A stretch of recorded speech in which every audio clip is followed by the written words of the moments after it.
Hey guys, hi, welcome to Vedantu. आज के session में हम लोग केमिकल काइनेटिक्स करने वाले हैं, एनसीईआरटी का सॉल्यूशन, हर एक क्वेश्चन का। ठीक है, तो पूरे सेशन में मेरे साथ जुड़े रहना, बिकॉज आपके बोर्ड एग्जाम के अंदर अगर मैं वेटेज की बात करूं तो केमिकल काइनेटिक्स वे करता है सबसे ज्यादा। तो 7 से 9 मार्क्स के बीच में आपको ये देखने को मिल सकता है पेपर में। ठीक है, तो one of the most important chapter है क्लास 12 का, और आपको पता है सबसे पहले एनसीईआरटी करनी बहुत जरूरी होती है ना। तो इस चैनल पे सब्सक्राइब रहे वेदांतु 11th एंड 12th पे, जहां पर हम 11th 12th की रेगुलर प्रिपरेशन के लिए पूरा सिलेबस कवर कराते हैं with amazing tips and tricks also. ठीक है, तो अकैड नॉन अकैड दोनों चीजें हम कराते हैं। ठीक है, शुरू करते हैं आज का सेशन। मेरे साथ मैं हूं शिल्पी कौशिक, आपकी केमिस्ट्री एजुकेटर वेदांतु पर।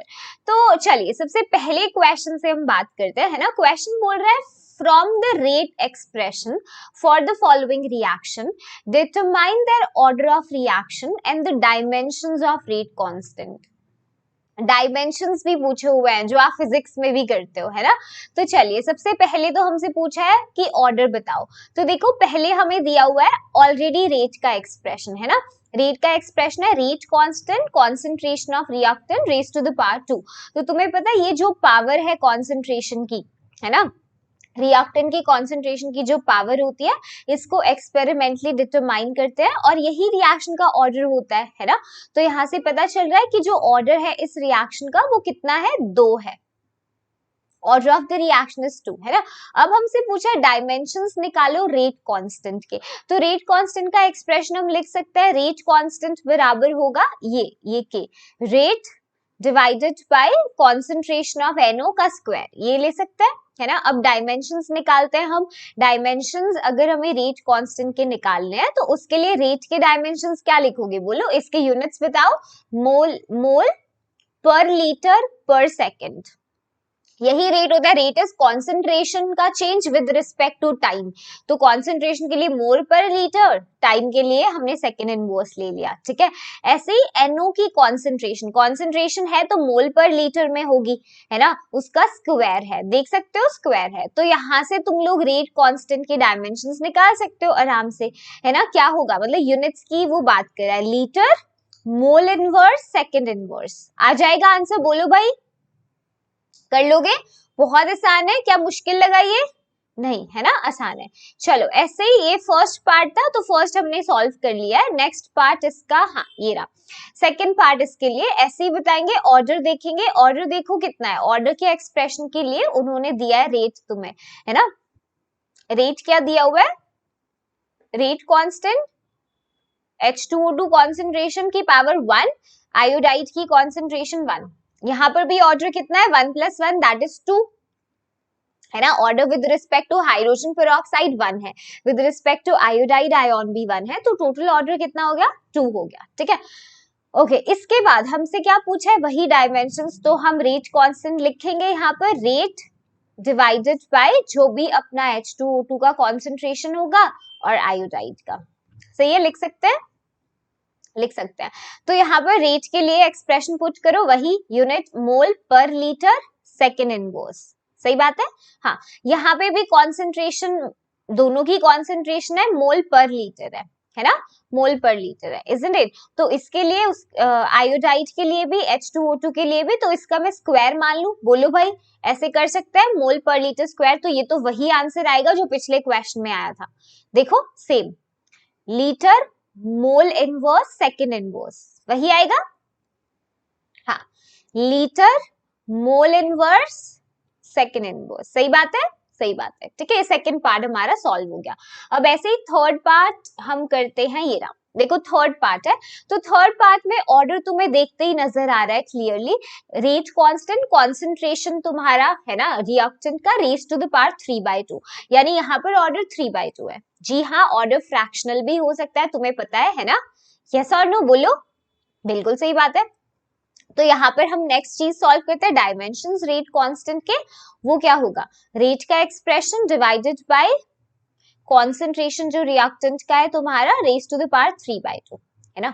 रेट की वही यूनिट्स हम डालेंगे, मोल पर लीटर सेकेंड इनवर्स। सही है, और यहाँ पे कॉन्सेंट्रेशन है तो मोल पर लीटर की पावर 3/2। सॉल्व कर सकते हो इसे, बोलो यस और नो, है ना। तो यहाँ से रेट कांस्टेंट के डायमेंशंस निकलेंगे, लीटर 1/2, सॉल्व कर लेना, मोल 1/2 सेकेंड इनवर्स। सॉल्व तो कर ही लोगे ना इसको, उस कॉमन टर्म्स को एक साथ ले लो, है ना, ऊपर ले जाओ उनको, पावर सब्ट्रैक्ट या पावर का साइन चेंज हो जाएगा, है ना, जब न्यूमरेटर से डिनोमिनेटर जाता है या डिनोमिनेटर से न्यूमरेटर। तो इसको सॉल्व करोगे, litre square root of litre और मोल, है ना, 1/2 और सेकेंड इनवर्स। ठीक है, कर लेंगे हम ऐसे। हाँ चलिए, एक और पार्ट है इसका, वो देखो। अब इसको खुद से ट्राई करने की कोशिश करो। यहाँ पर देखो डायमेंशंस हमें बताने, वही सेम चीज। तो सबसे पहले तो ऑर्डर देखो, ऑर्डर कितना होगा 1, है ना। रेट कांस्टेंट एक्सप्रेशन दिया हुआ है रेट का, है ना, rate constant into expression of concentration की पावर 1 है, तो ऑर्डर 1 है ना। तो यहाँ पर भी अगर हम निकालते हैं के होगा रेट डिवाइडेड बाय C2H5Cl, है ना। तो रेट के लिए मोल पर लीटर सेकेंड इनवर्स, और ये मोल पर लीटर होगा। तो क्या हमें सेकेंड इनवर्स मिलेगा? बिल्कुल, यहाँ पर डायमेंशन कितना आया रेट कांस्टेंट का? Second inverse. कर सकते हैं यस और नो?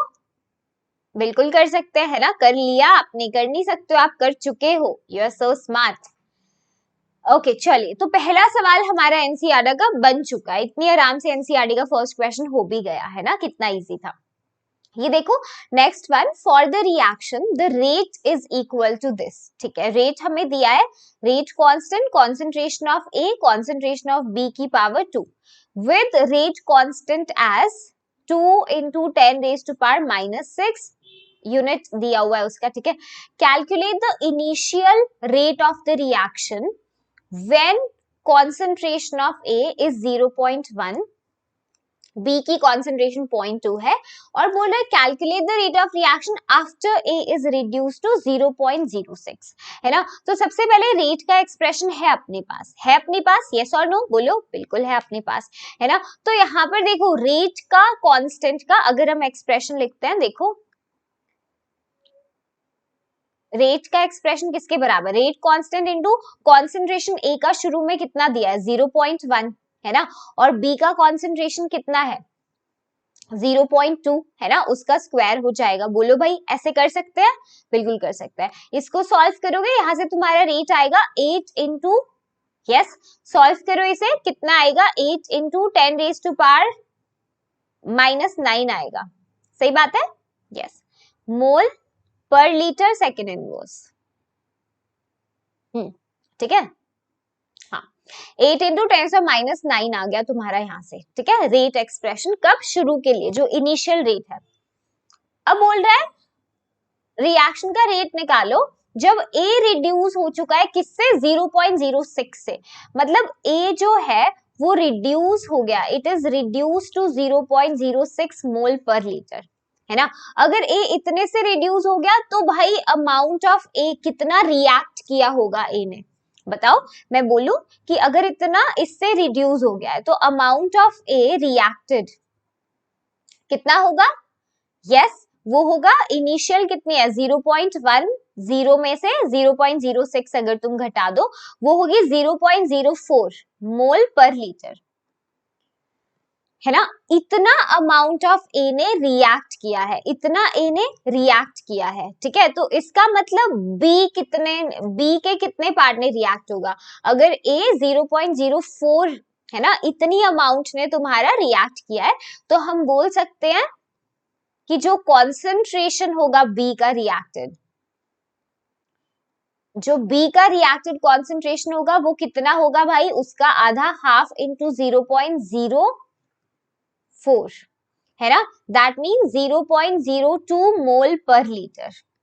ठीक है, तो अगर जैसे मैंने क्या निकाला, उसने क्वेश्चन में दिया था कि भाई जो इनिशियल रेट ऑफ रिएक्शन के उसने पैरामीटर दे दिए, वो बोल रहा है रेट ऑफ रिएक्शन निकालो जब ए की कॉन्सेंट्रेशन 0.06 बचेगी। तो अगर 0.06 बचा ए, यानी ए कितना रिएक्ट कर चुका है, 0.04 रिएक्ट कर चुका है ना। और ए और बी, अब तुम स्टोइकियोमेट्री देखो, देखो स्टोइकियोमेट्री चलाओ, स्टोइकियोमेट्री बोलता है 2 मोल ए का बी के 1 मोल के साथ रिएक्ट करता है। देखो भाई 2 मोल, स्टोइकियोमेट्री क्या बोल रहा है, ए का 2 मोल बी के 1 मोल के साथ रिएक्ट करता है। तो अगर मान लो 0.04 मोल ए रिएक्ट हुआ होगा तो बी उसका आधा रिएक्ट हुआ होगा। ये बात तो मान ही लोगे क्योंकि 2:1 की स्टोइकियोमेट्री है उनकी, है ना। तो 0.04 अगर तुम्हारा ए रिएक्ट हुआ था तो बी कितना रिएक्ट हुआ था, उसका आधा यानी 0.02। तो अगर बी 0.02 मोल रिएक्ट कर चुका तो अब कितना बचा, इनिशियल में से 0.02 घटा दो, समझ रहे हो ना। तो इसीलिए सारा तामझाम हमने किया है, ठीक है। देखो फिर से समझ लो, कुछ भी कंफ्यूजन है, हम क्या करने की कोशिश कर रहे हैं क्वेश्चन में, हमसे उसने बोला है, एक पार्ट हम कर चुके हैं, वो बोल रहा है कैलकुलेट करो रिएक्शन का रेट जब ए 0.06 बचा होगा, ठीक है। अब मुझे रेट का एक्सप्रेशन निकालने के लिए ए चाहिए, उसके साथ साथ मुझे बी की भी कॉन्सेंट्रेशन चाहिए। ए तो उसने दे दिया, मेरे पास बी नहीं है, तो बी की कॉन्सेंट्रेशन कितनी बची है ये जानने के लिए मैंने ए का यूज किया। मैंने देखा कितना ए रिएक्ट कर चुका है, 0.04 मोल, है ना। और 2 मोल ए के साथ बी का 1 मोल रिएक्ट करता है, 2:1 स्टोइकियोमेट्री रेशियो में ये। तो अगर ए 0.04 मोल रिएक्ट किया था तो बी उसका आधा रिएक्ट किया होगा। ये चीज कहां से आई, स्टोइकियोमेट्री से आई, ठीक है। तो अगर 0.02 मोल तुम्हारा बी रिएक्ट कर चुका है तो क्या मैं बोलूं कि नया बी जो बी बचा होगा हमारे पास वो कितना होगा, इनिशियल जो है उसमें से 0.02 घटा दो, बोलो। बिल्कुल सही बात है, 0.18 मोल पर लीटर बचा होगा, है ना। तो अब मैं नई रेट की एक्सप्रेशन लिख सकती हूँ, रेट कांस्टेंट वही रहेगा 2 × 10⁻⁶, है ना। अब ए की कॉन्सेंट्रेशन कितनी है हमारे पास, 0.06, है ना, 0.06 इंटू बी की कॉन्सेंट्रेशन कितनी है 0.18 और इसका स्क्वायर कर देंगे, सही है, कर लेंगे इसे। यहां से तुम्हारा रेट का एक्सप्रेशन निकलेगा 3.89 इंटू 10⁻⁹ मोल पर लीटर सेकेंड इनवर्स। सही बात है, कर सकते हैं, बोलो। बिल्कुल कर सकता है, इजी था ना क्वेश्चन, मुश्किल लगा, आसान, ऐसे ही क्वेश्चन होते हैं पेपर में, ठीक है, मुश्किल नहीं आएंगे। चलो तीसरा क्वेश्चन बोलता है कि जो डीकॉम्पोजिशन है अमोनिया का ऑन प्लैटिनम सरफेस वो एक 0 ऑर्डर रिएक्शन है, ठीक है। डीकॉम्पोजिशन अमोनिया का हो रहा है प्लैटिनम के सरफेस के ऊपर, है ना। तो टूटेगा, नाइट्रोजन और हाइड्रोजन देगा, बैलेंस कर सकते हो, ठीक है, बैलेंस तो कर ही लेंगे ना हम। चलिए, what are the rate of production of nitrogen and hydrogen, यानी क्या पूछा है, रेट ऑफ फॉर्मेशन पूछा है नाइट्रोजन और हाइड्रोजन का। अगर रेट कांस्टेंट तुमको बता दिया, उसने बोला रेट, सॉरी, उसने बोला रेट कांस्टेंट तुमको दे रहा हूं मैं, तो तुम इसकी वैल्यू बताओ। हाँ, यहां से हम सही है, हाँ। चलिए, तो यहाँ पर हम लिखेंगे रेट ऑफ द रिएक्शन, सबसे पहले बैलेंस्ड हमने लिख लिया है, तो रेट ऑफ द रिएक्शन क्या होगा, यहाँ पर तुम्हें पता है रेट एक्सप्रेशन में स्टोइकियोमेट्रिक कोफिशिएंट भी लिखे जाएंगे, रिएक्टेंट के रिस्पेक्ट में माइनस का साइन आता है, -1/2 जो भी कॉन्सेंट्रेशन अमोनिया का चेंज हुआ होगा विद रिस्पेक्ट टू टाइम, है ना, बराबर होगा प्लस नाइट्रोजन का concentration change with respect to time plus hydrogen का विद रिस्पेक्ट टू टाइम, सही है। हाँ, अब हमें दिया है कि जो रिएक्शन है ना वो 0 ऑर्डर है, क्या दिया है, रिएक्शन जो है अपनी 0 ऑर्डर है, 0 ऑर्डर रिएक्शन है, और रेट कांस्टेंट भी हमें दिया है ना, 0 ऑर्डर रिएक्शन है, रेट कांस्टेंट भी हमको दिया है, बोलो यस, 2.5 इंटू 10⁻⁴, है ना, यस और नो दिया है, ठीक है। तो यहाँ पर देखो मैं ऐसे लिख सकती हूँ कि जो भी रेट ऑफ फॉर्मेशन नाइट्रोजन का होगा, रेट ऑफ फॉर्मेशन या प्रोडक्शन ऑफ नाइट्रोजन क्या होगा, ये, है ना, और किसके बराबर होगा, बोलो, रेट कांस्टेंट है कितना,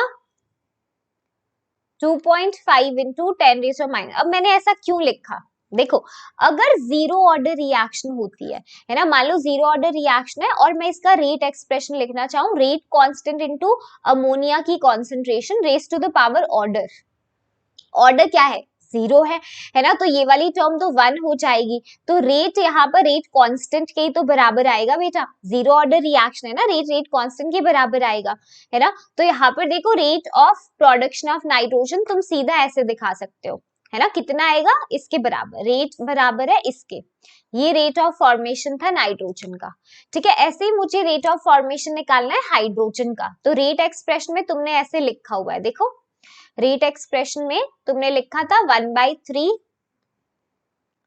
हाइड्रोजन का चेंज, ये देखो यहां से ये वाला पार्ट है ना रेट के बराबर है, पता है हमें, पता है हमें, ठीक है। अब हमें पता है रेट जो है रेट कांस्टेंट के बराबर होता है जीरो ऑर्डर रिएक्शन में, तो ये 2.5 इंटू 10⁻⁴, ये जो 3 है ये उधर लाओगे मल्टीप्लाई हो जाएगा और ये निकलेगा rate of production of hydrogen. यहां से इसको सॉल्व करोगे, this will give you 7.5 into 10⁻⁻⁴ मोल पर लीटर सेकेंड इनवर्स, ये है तुम्हारा क्या, rate of production of hydrogen. निकल गया आंसर, कुछ मुश्किल था इसमें, नहीं मुश्किल लगा तुम्हें, बोलो, नहीं आसान है ना भाई, कर सकते हो आराम से, यस वेरी गुड। चलिए देखो ये क्वेश्चन को ध्यान से पढ़ो, क्वेश्चन कहता है decomposition of dimethyl ether leads to the formation of methane, hydrogen and carbon monoxide and the reaction rate is given by this, ठीक है। The rate of reaction is followed by increase in pressure in a closed vessel, so the rate can also be expressed in terms of the partial pressure of dimethyl ether, that is this. If pressure is measured in bar and time in minutes, then what are the unit of rate and rate constant, है ना। देखो simple सी बात है, अगर pressure को बार में हम लोग डालते हैं, है ना, और टाइम को मिनट्स में करते हैं, तो यूनिट रेट की क्या होती है, बार मिनट इनवर्स, सही बात है। जैसे कॉन्सेंट्रेशन के केस में रेट को तुम क्या लेते हो, कॉन्सेंट्रेशन, देखो देखो इधर ध्यान दो, रेट क्या होता है, change in concentration with respect to time, ठीक है। तो कॉन्सेंट्रेशन को तुम मोल पर लीटर में लेते थे, टाइम को सेकेंड इनवर्स में, तो रेट की तुम्हें यूनिट मिल जाती थी। अब अगर कॉन्सेंट्रेशन में तुम गैसेस की अगर बात करो, तो गैसेस में मोल पर लीटर की जगह हम प्रेशर रखेंगे, प्रेशर जो भी दिया होगा, एटमॉस्फेयर दिया है तो एटमॉस्फेयर पर सेकेंड, एटमॉस्फेयर पर मिनट, बार दिया है तो बार पर सेकेंड, बार पर मिनट, तो ऐसे ही रेट का तुम्हारे पास आ गया बार पर मिनट, है ना, सही है ये वाली चीज। हाँ अब हमें ये दिया है क्वेश्चन में कि जो रेट है वो किसके बराबर है, रेट किसके बराबर है, रेट कांस्टेंट है ना इनटू कॉन्सेंट्रेशन तुम्हें दिया ईथर का 3/2, ठीक है। तो यहां से रेट कांस्टेंट क्या होगा, रेट डिवाइडेड बाय कॉन्सेंट्रेशन तुम्हारे ईथर का CH3CO, not ether, sorry ether मैंने गलत बोला, दिस इज योर, हाँ ईथर ही तो है, सॉरी यहाँ मेरे को लगा एसीटोन है, ये यहाँ देखो CO नहीं है भाई, ओ ही है, ईथर ही तो है भाई ये, हाँ ठीक है। इसकी कॉन्सेंट्रेशन 3/2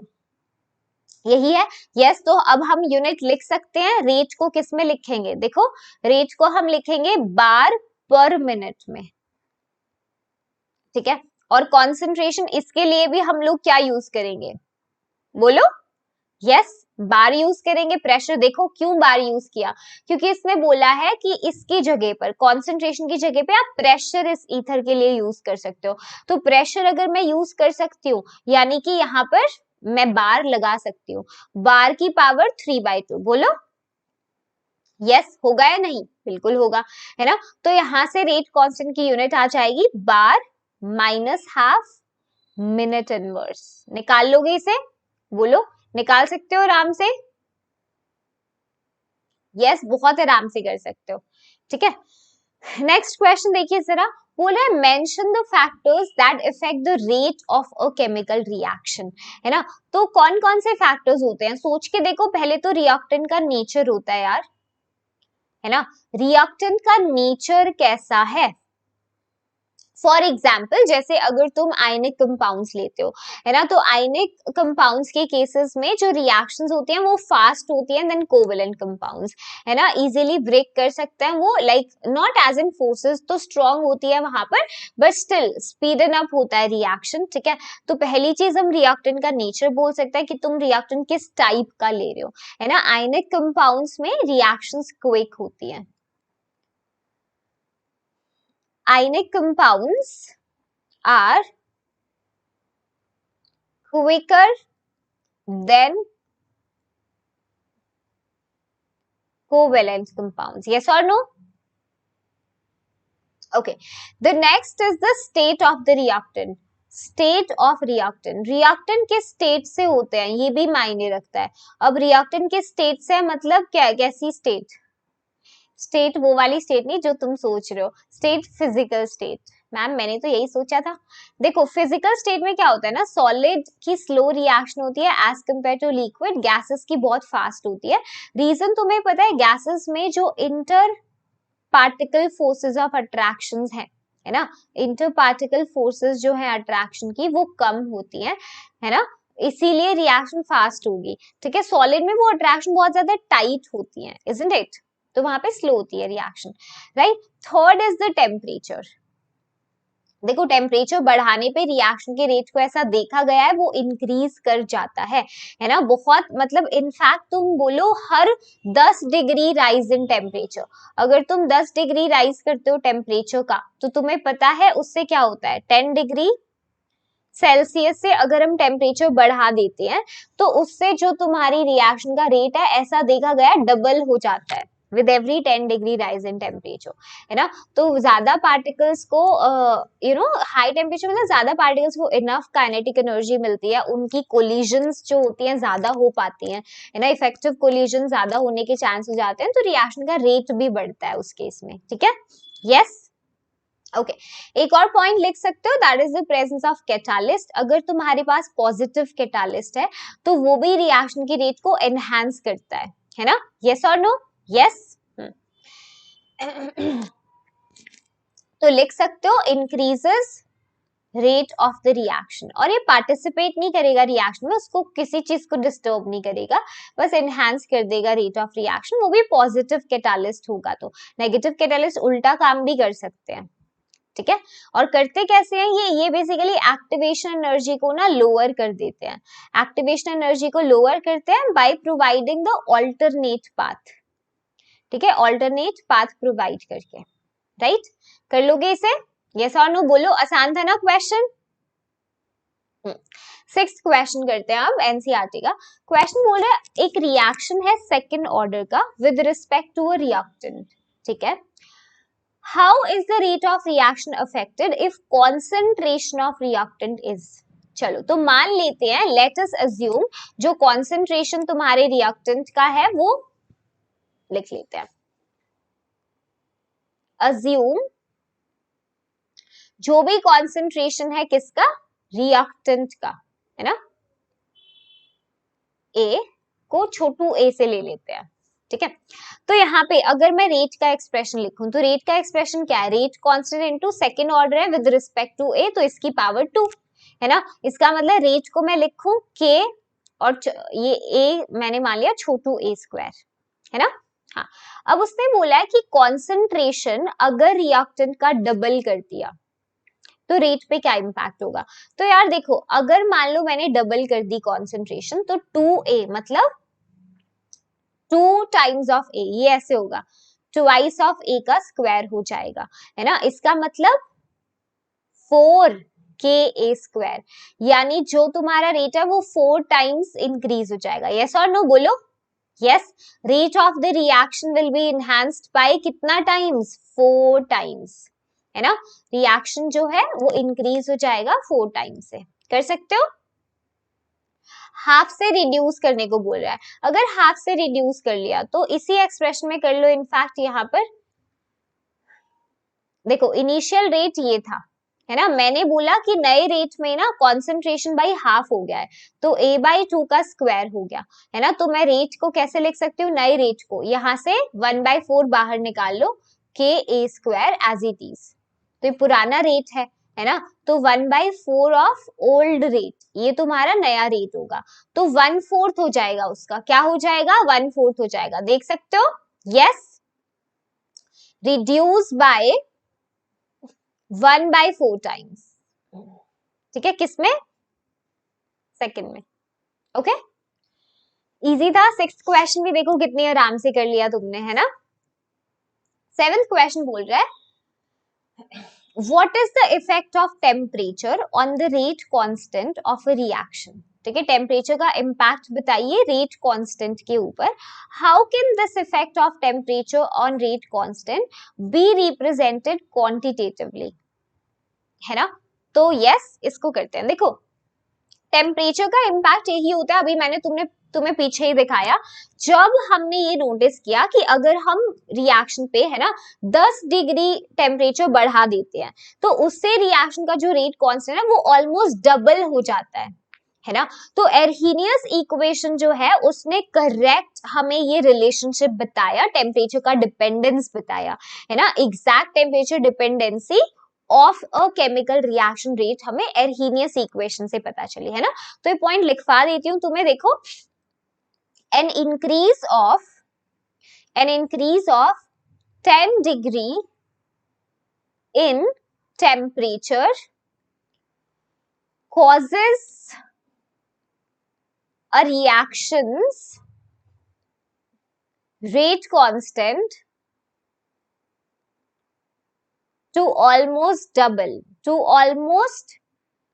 in size, क्या हो जाएगा, डबल हो जाएगा, है ना, और जो एर्हीनियस इक्वेशन होगा वहां से हमें अच्छे से ये क्वांटिटेटिव रिलेशनशिप समझ में आया था, है ना, सो एर्हीनियस इक्वेशन के हिसाब से rate constant will be equal to a e की power minus EA by RT, ठीक है, जहां पे a जो है तुम्हारा, तुम बोल सकते हो एर्हीनियस फैक्टर या फिर फ्रीक्वेंसी फैक्टर होता है, ठीक है, T तुम्हें पता है टेम्परेचर है, R गैस कांस्टेंट है, EA तुम्हारा एक्टिवेशन एनर्जी है, क्या है, एक्टिवेशन एनर्जी, ठीक है, ये EA है, तो यहां से हम एक और फॉर्मूला लिख सकते हैं जो डिपेंडेंसी और अच्छे से बताता है, मान लो कि टेम्परेचर T1 पे रेट कांस्टेंट K1 है और टेम्परेचर T2 पे रेट कांस्टेंट K2 है, तो वहां पर तुम इनको कनेक्ट कर सकते हो, log K2 बाय K1 जो होता है बराबर होता है एक्टिवेशन एनर्जी बाय 2.303 R,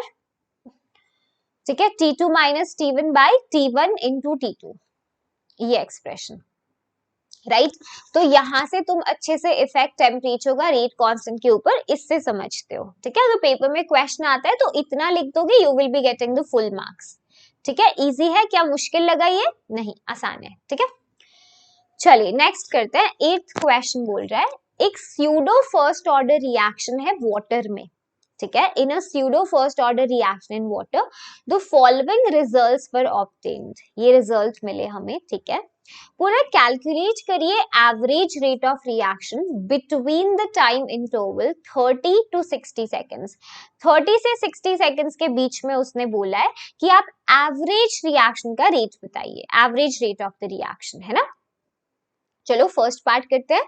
सो यहाँ पर देखो एवरेज रेट ऑफ रिएक्शन 30 से 60 सेकेंड्स के बीच में हम कैसे देंगे, कॉन्सेंट्रेशन चेंज एस्टर का जो भी हुआ है विद रिस्पेक्ट टू टाइम, है ना, dc by dt जैसे करते हैं like that.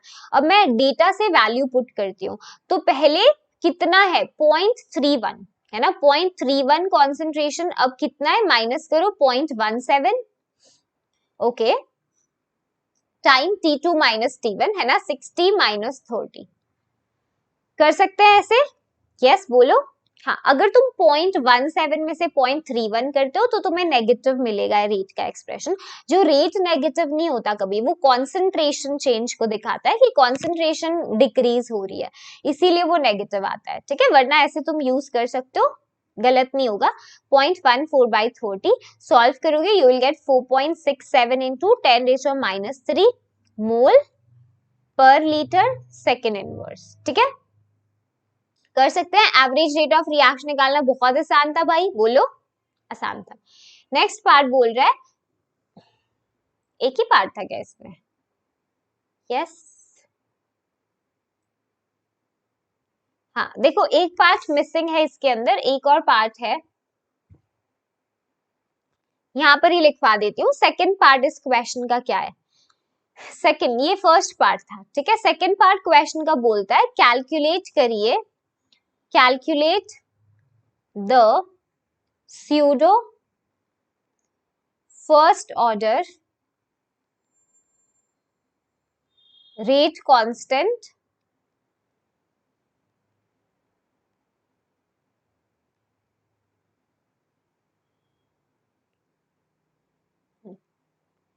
for hydrolysis of ester, ठीक है। तुमको इसके लिए निकालना है, राइट। देख सकते हो इनफैक्ट यहाँ पर थोड़ा सा तुमको क्वेश्चन ठीक करना पड़ेगा। In a pseudo first order reaction of hydrolysis, है ना, ये हाइड्रोलिसिस ऑफ एस्टर के लिए दिया हुआ है, वो पार्ट मिसिंग है, इसमें ऐड कर लेना। Hydrolysis of ester in water, यहाँ पे भी जो कॉन्सेंट्रेशन दी हुई है ना वो एस्टर के लिए दिया, इसीलिए मैम को पता था, ठीक है। क्वेश्चन अभी देखा हमने, पूरा नहीं लिखा हुआ यहाँ पर, ठीक है। अब मैंने कंप्लीट कर दिया है, ठीक है। अभी सेकंड पार्ट को देखो, जो भी तुम्हारा स्यूडो फर्स्ट ऑर्डर रिएक्शन के लिए तुम्हें रेट कांस्टेंट निकालना है हाइड्रोलिसिस ऑफ एस्टर के लिए, ठीक है। तो रेट लॉ अगर तुम स्यूडो फर्स्ट ऑर्डर रिएक्शन का लगाते हो तो वो देता है 2.303 by T log initial concentration जो भी होगी रिएक्टेंट की और एट टाइम टी जो होगी, ठीक है। अब यहाँ पर ध्यान दो, जैसे अगर मान लो मैं बोलती हूँ जब टाइम 30 सेकेंड्स है, कितना, जब टाइम तुम्हारा कितना है 30 सेकेंड है, तो रेट कांस्टेंट क्या एक्सप्रेशन क्या निकलेगा, इस फॉर्मूला में टी लगा दो 30, 2.303 बाई 30 इंटू लॉग, देखो अगर 30 है तो कॉन्सेंट्रेशन इनिशियल कितना था 0.55, इनिशियल तो हमेशा जीरो टाइम वाली रहेगी, है ना। इनिशियल कॉन्सेंट्रेशन कितनी 0.55 एट टाइम टी, यानी 30 सेकेंड के टाइम पे कितना है 0.31, तो 0.31 को यहाँ पर लो, इधर से तुमको रेट कांस्टेंट मिलेगा 1.91 इंटू 10 की पावर -2 सेकेंड इनवर्स, ठीक है। ऐसे ही बोल रहा है यहाँ पर, देखो ये K1, मान लो ये K1 था, है ना, रेट कांस्टेंट 1 टाइम 30 सेकेंड पे। ऐसे ही तुम निकालोगे K2, जब टाइम तुम्हारा कितना है 60 सेकेंड है, तो मान लो तुमने K2 निकाला 2.303 बाई 60 लॉग इनिशियल कॉन्सेंट्रेशन वही रहेगी 0.55, 60 सेकेंड्स पे कितना है 0.17, इसको सॉल्व करो, यहां से तुम्हारा रेट कांस्टेंट आएगा 1.96 इंटू 10 की पावर -2 सेकेंड इनवर्स, ठीक है। ऐसे ही तुम K3 निकालना, ऐसे ही तुम करना किसके लिए 90 सेकेंड्स के लिए, कर लोगे, यस 90 सेकेंड्स के लिए भी ऐसे करना, यहाँ लिख लेते हैं। इसके बाद हम निकालेंगे K3 जब हम 90 सेकेंड को पुट करते हैं, ठीक है। तो तब तुम्हें मिलेगा 2.303 बाई 90 लॉग इनिशियल कॉन्सेंट्रेशन 0.55, 90 पे कितना है 0.085, यहाँ से वैल्यू आएगी 2.075 इंटू 10 की पावर -2 सेकेंड इनवर्स, ठीक है। तो अब हमें क्या लेना होता है, एवरेज लेना पड़ता है रेट कांस्टेंट का। We have to take the average of rate constant. Average rate constant का कैसे लेंगे, 3 रेट कांस्टेंट आए हैं तुम्हारे पास, उसको 3 से डिवाइड कर दो, है ना। तो यहाँ पे सबकी वैल्यू रखोगे, डिवाइड करोगे 3 से, 1.98 इंटू 10 की पावर -2 सेकेंड इनवर्स आएगा, ठीक है। ये निकलता है तुम्हारा रेट कांस्टेंट, कर सकते हो। इजी था ना क्वेश्चन, बोलो थोड़ा लेंथी लगा होगा बट वैसे आसान था, ठीक है, नथिंग टू वेरी अबाउट। यहाँ पर देखो क्वेश्चन क्या बोल रहा है, एक रिएक्शन है first order in A and second order in B, write the differential rate equation, ये तो सबसे आसान है ना। अगर तुम्हें डिफरेंशियल रेट इक्वेशन लिखना है, मान लो ए की टर्म्स में लिख लेते हैं, है ना, माइनस डी या कोई भी रिएक्टेंट ए की में लिख लो या बी के में लिख लो, रिएक्टेंट के लिए तो माइनस आएगा, minus change in concentration of reactant, ये रेट का एक्सप्रेशन होगा, into rate is equal to rate constant into जो ए की कॉन्सेंट्रेशन है उसका ऑर्डर और बी की कॉन्सेंट्रेशन का ऑर्डर, सही है।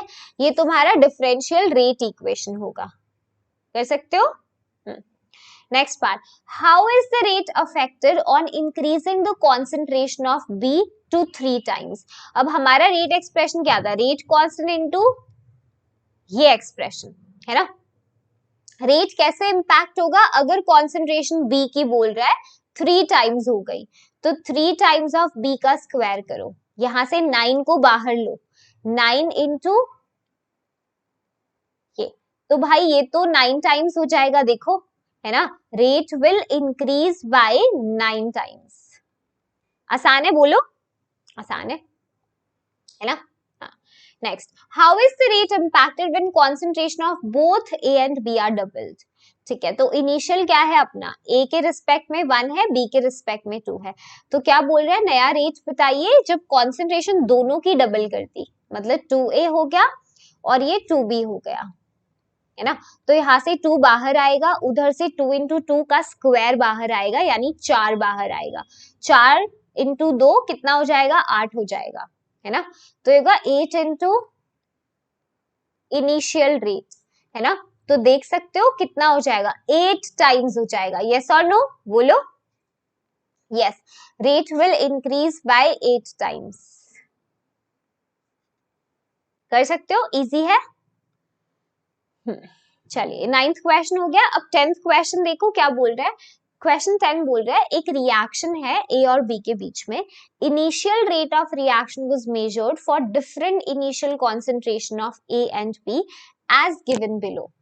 Okay, what is the order of reaction with respect to A and B. तुम्हें ए और बी के रिस्पेक्ट में जो है ऑर्डर बताना है। पूरा सॉल्व करके दिखाती हूँ इसको, ठीक है, कैसे करना है हो जाएगा, राइट। चलो, तो यहाँ पर सबसे पहले हम लिखते हैं रेट का एक्सप्रेशन, हम मान लेते हैं R is equal to rate constant. A के रिस्पेक्ट में मान लो ऑर्डर X है और B के रिस्पेक्ट में ऑर्डर Y है, ठीक है। तो हम डेटा का यूज करेंगे। सबसे पहले देखो रेट कांस्टेंट R0 लिखा है इन्होंने, हम भी R0 लेते हैं, rate not rate constant, sorry rate है ना R0 से। तो रेट की वैल्यू रखो 5.07 इंटू 10 की पावर -5, ठीक है। रेट कांस्टेंट, कॉन्सेंट्रेशन ए की 0.20, x 0.30, y हो गया फर्स्ट इक्वेशन। ऐसी सेकंड इक्वेशन बनाओ जी। ओके, 0.20 x 0.10 की कॉन्सेंट्रेशन y, ठीक है। ऐसे थर्ड 1.43 इंटू 10 की power -4 is equal to rate constant A के रिस्पेक्ट में 0.40, बी के रिस्पेक्ट में 0.05, ठीक है, ये थर्ड। ओके, अब क्या करो, लेट अस डिवाइड 1 बाय 2, ठीक है। अब हम क्या करते हैं, हमें सॉल्व करना है x और y के लिए, तुम्हें पता है। लेट अस डिवाइड 1 बाय 2, देखो इसे 1 को 2 से डिवाइड करते हैं, है ना, हमें क्या मिलेगा, ये तो कट जाएगा 5.07, रेट तो सेम ही है ना, रेट तो सेम है। यहाँ पर देखो कि 0.20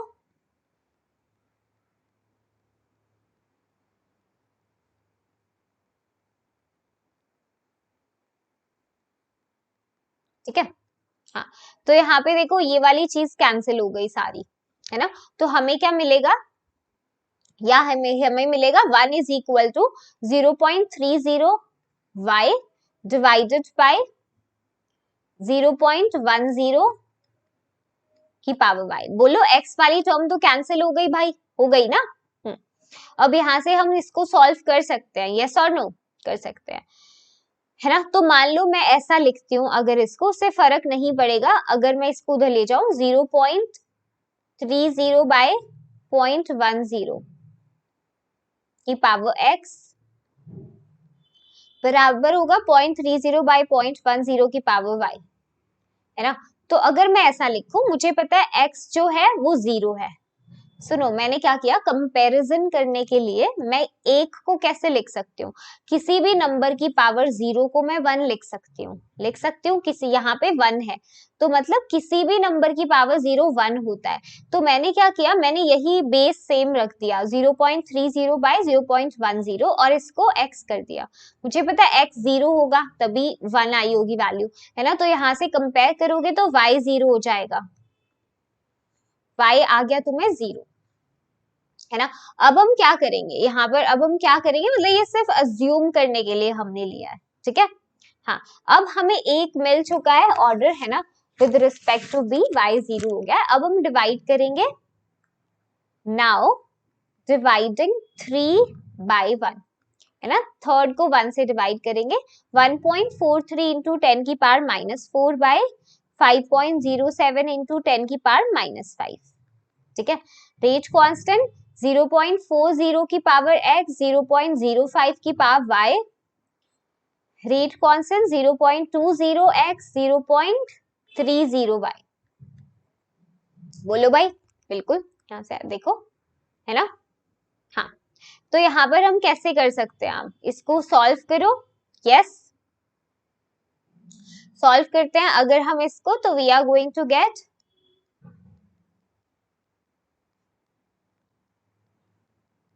देखो बेटा आपको खुद से क्वेश्चन को ना सॉल्व करना ही पड़ेगा, दैट इज इम्पोर्टेंट।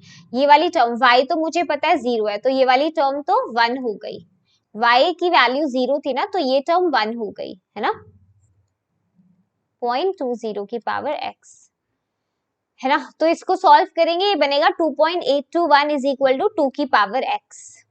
अब हम क्या करेंगे, लॉग लेंगे, टेक लॉग बोथ साइड्स, दोनों तरफ लॉग लेंगे, तो तुम्हें मिलेगा log 2.821 is equal to x log 2, है ना।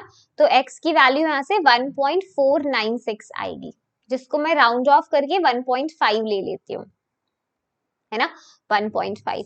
तो ये आंसर आता है तुम्हारा कि जो ऑर्डर है ना, आंसर फाइनली ये होगा, आंसर क्या है कि order with respect to A 1.5 है और order with respect to B कितना है, 0 है।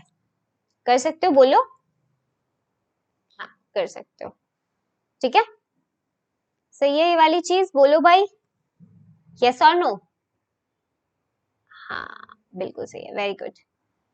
चले नेक्स्ट क्वेश्चन पे चले, 11th क्वेश्चन तुम्हारे पास है, यस। अब इन क्वेश्चन को मैं सीधा करने का तरीका बताती हूँ एक, है ना, अभी कॉम्प्लेक्स वे में जैसे बताया है वो बड़ा था, है ना, अगर बोर्ड में आता है तो मैं वैसे सॉल्व करना पड़ता है, वैसे मैं सीधा आंसर निकालना बता रही हूँ।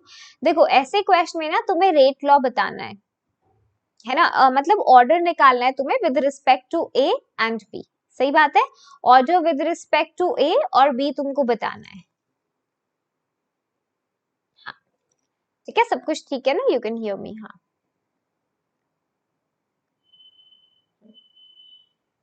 ध्यान देना। तो यहाँ पर ऐसे क्वेश्चन में ना तुमको क्या करना होता है, जैसे मान लो मैंने लिखा कि जो रेट है वो बराबर होगा रेट कांस्टेंट ए की कॉन्सेंट्रेशन अल्फा, बी की कॉन्सेंट्रेशन बीटा, लेट्स से, ठीक है, या एक्स और वाई ले लो जो पीछे लिया था, तुम्हें थोड़ा फ्लुएंसी आ जाएगी, ठीक है, ऐसे लिख दिया मैंने।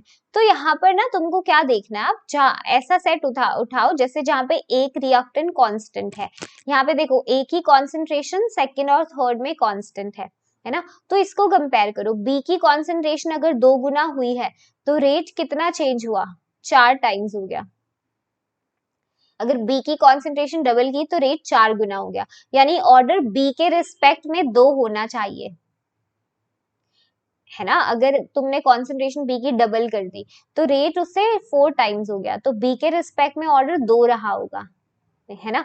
अब ऐसे ही तुम्हें अगर ए के रिस्पेक्ट में देखना है तो वो कॉन्सेंट्रेशन उठाओ जहां बी कांस्टेंट है, यानी फर्स्ट और फोर्थ, यहाँ पे अगर ए 4 गुना हो गया तो रेट भी देखो 4 गुना हो गया, यानी ऑर्डर ए के रिस्पेक्ट में 1 है, खत्म, तुम्हारा आंसर यही खत्म हो जाता है। बट ये आंसर निकालने के लिए तुम्हें इतना दिखाना पड़ता है सब कुछ क्वेश्चन में, पूरा डिवाइड एंड स्टफ कर कर, ओके, पूरा एक्सप्रेशन तुम्हें दिखाना होता है। तो सबके एक्सप्रेशन को लिखो पहले, तो रेट एक्सप्रेशन को, है ना, 6 इंटू 10 की power -3 is equal to rate constant, सबके रिस्पेक्ट में लिख लोगे, इसको फर्स्ट मान लो, है ना, ऐसे ही 7.2 इंटू 10 की पावर -2 रेट कांस्टेंट, 0.3 की पावर x, 0.2 की पावर y, है ना, ये दूसरा हो गया। ठीक है, फिर उसके बाद 2.88 इंटू 10 की पावर -1, रेट कांस्टेंट, कंसंट्रेशन ए की 0.3 दी हुई है, बी की 0.4 है, 0.4 है ना भाई बी की।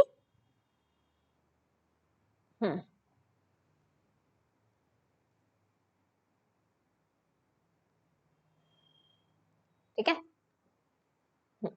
और लास्ट वन 2.40 इंटू 10 की पावर -2 के 0.4 कॉन्सेंट्रेशन और 0.1, सही है, यही है, ये 4 हो गए तुम्हारे पास, यस और नो। तो अब हम क्या करते हैं, देखो जो मैम ने कराया था तुमको, जैसे एक डेटा वो उठाओ यहाँ से, फोर्थ और फर्स्ट एक्सपेरिमेंट को देखो, यहाँ पे बी कांस्टेंट रहेगा, तो बी वाली टर्म तो कैंसिल हो जाती है, ए के रिस्पेक्ट में कॉन्सेंट्रेशन 4 गुना हो गई, तो रेट कितना हो गया, ऐसे स्टडी करते हैं। ठीक है, तो हम ऐसे ही करेंगे, डिवाइड 4 बाई 1, डिवाइड 4 बाई 1 है ना, 4 को 1 से करेंगे तो हमें मिलेगा 2.4 इंटू, ठीक है, और यहाँ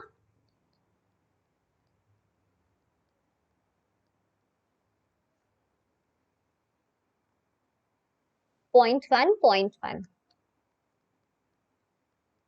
देखो अब y वाली टर्म इसमें कैंसिल हो गई, तो आंसर तुम निकाल सकते हो एक के रिस्पेक्ट में, है ना, 0.4 बाई 0.1 की पावर x, तो यहाँ से क्लियरली x की वैल्यू 1 आ जाएगी। मैंने पहले ही बोला था तुम्हें, a के रिस्पेक्ट में ऑर्डर देखो कितना आ रहा है, 1 आ रहा है, क्योंकि जब कॉन्सेंट्रेशन 4 गुना हुई, रेट भी 4 गुना हो गया, तो a के रिस्पेक्ट में तो 1 ही आएगा, कर सकते हो।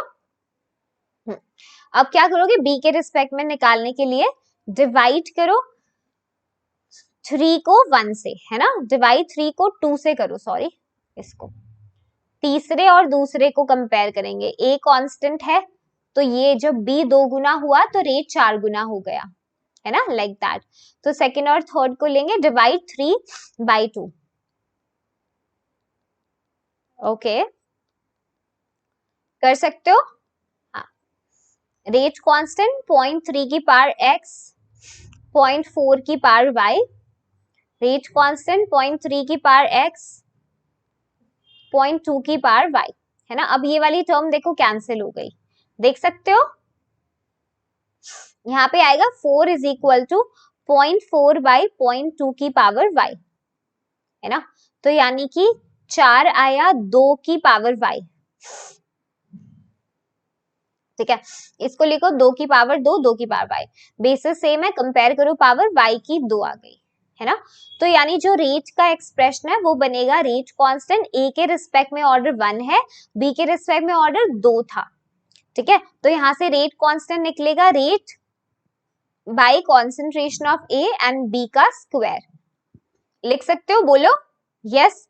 तो अब वैल्यू रखो हर एक्सपेरिमेंट के लिए, हर एक एक्सपेरिमेंट के लिए तुम वैल्यू रखोगे, किसी एक के लिए मैं दिखाती हूँ रखकर तुमको, तुम सबके लिए डेटा पुट करके देखना, है ना। जैसे मान लो एक्सपेरिमेंट 4 का डेटा मैं पुट करती हूँ, है ना, 4 का डेटा अगर हम पुट करते हैं, रेट कांस्टेंट कितना आएगा, रेट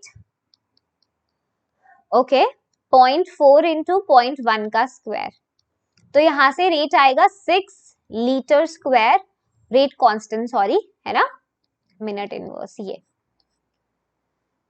यही यूनिट दी हुई थी, इसीलिए मैंने ये यूनिट यूज करके निकाला है, तो ये रेट कांस्टेंट आ जाएगा, सारे एक्सपेरिमेंट से यही वैल्यू आएगी रेट कांस्टेंट की, ठीक है, सेम वैल्यू आएगी, कर सकते हो। इजी है, डिफिकल्ट बिल्कुल भी नहीं है, इजी था ना, बोलो भाई,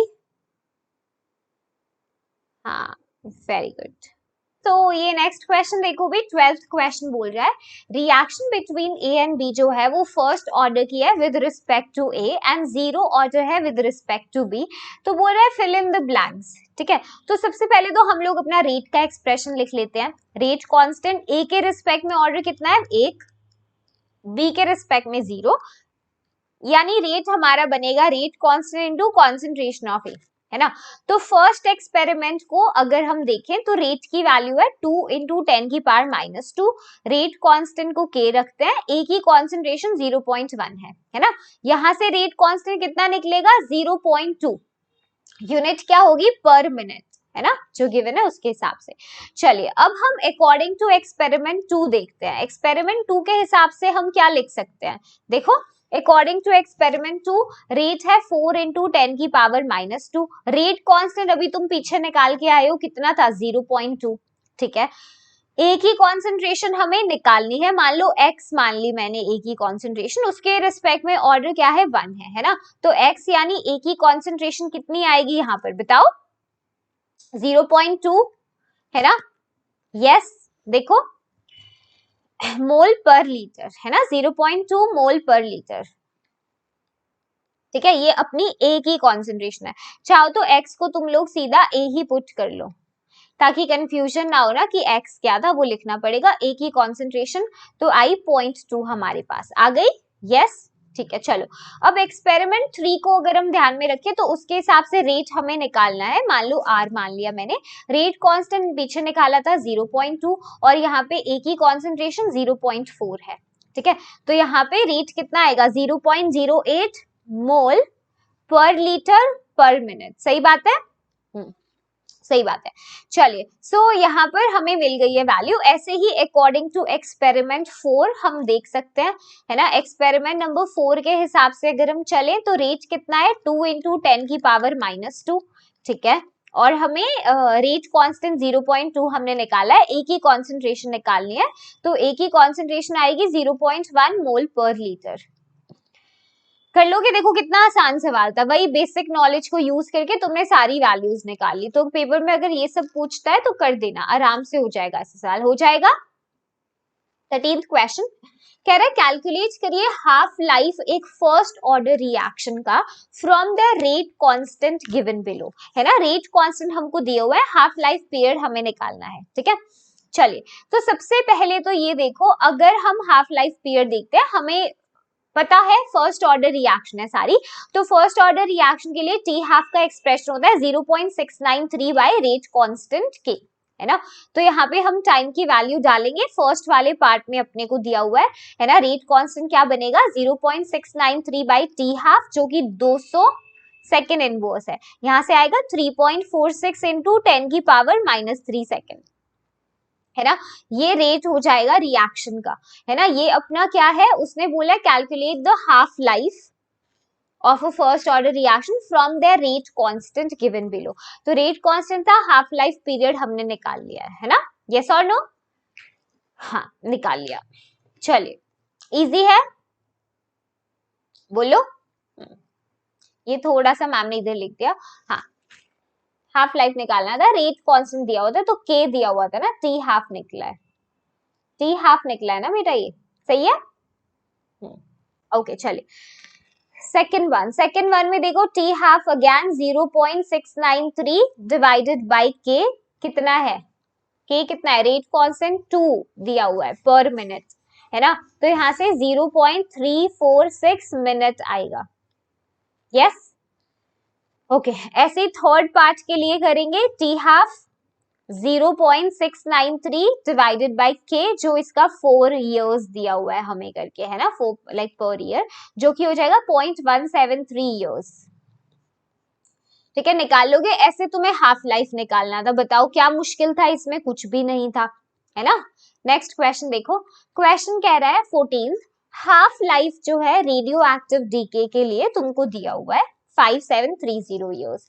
An archaeological artifact containing wood had only 80% of carbon-14 found in a living tree.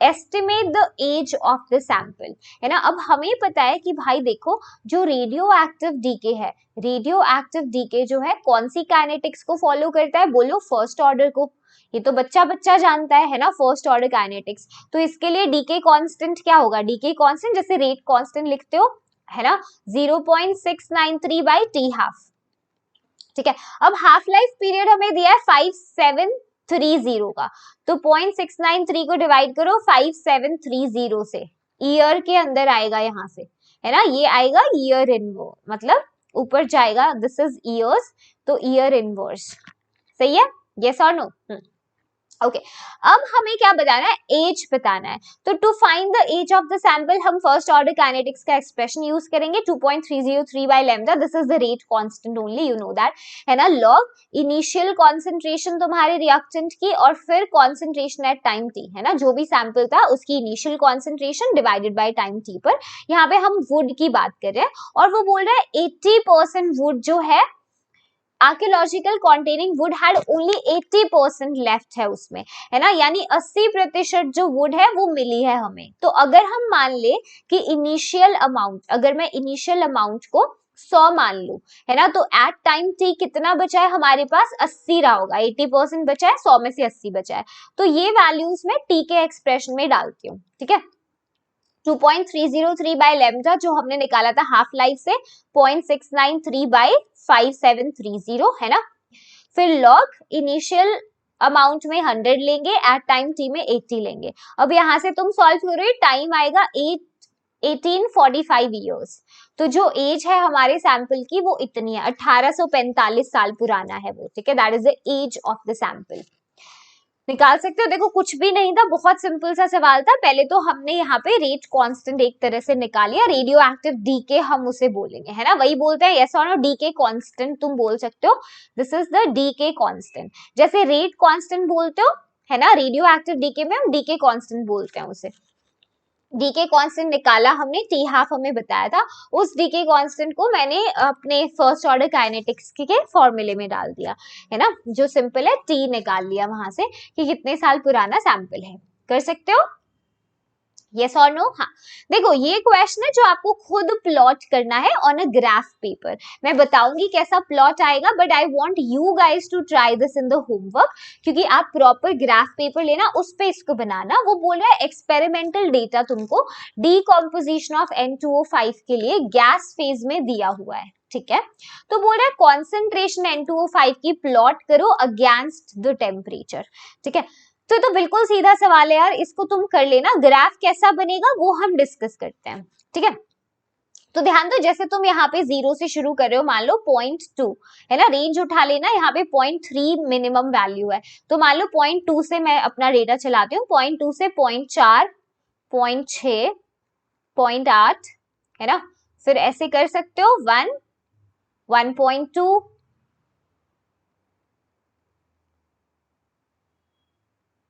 इसी को ऊपर कर लेते हैं यहां से 1.4, 1.6 मैंने रफली ऐसे ले लिया, ठीक है।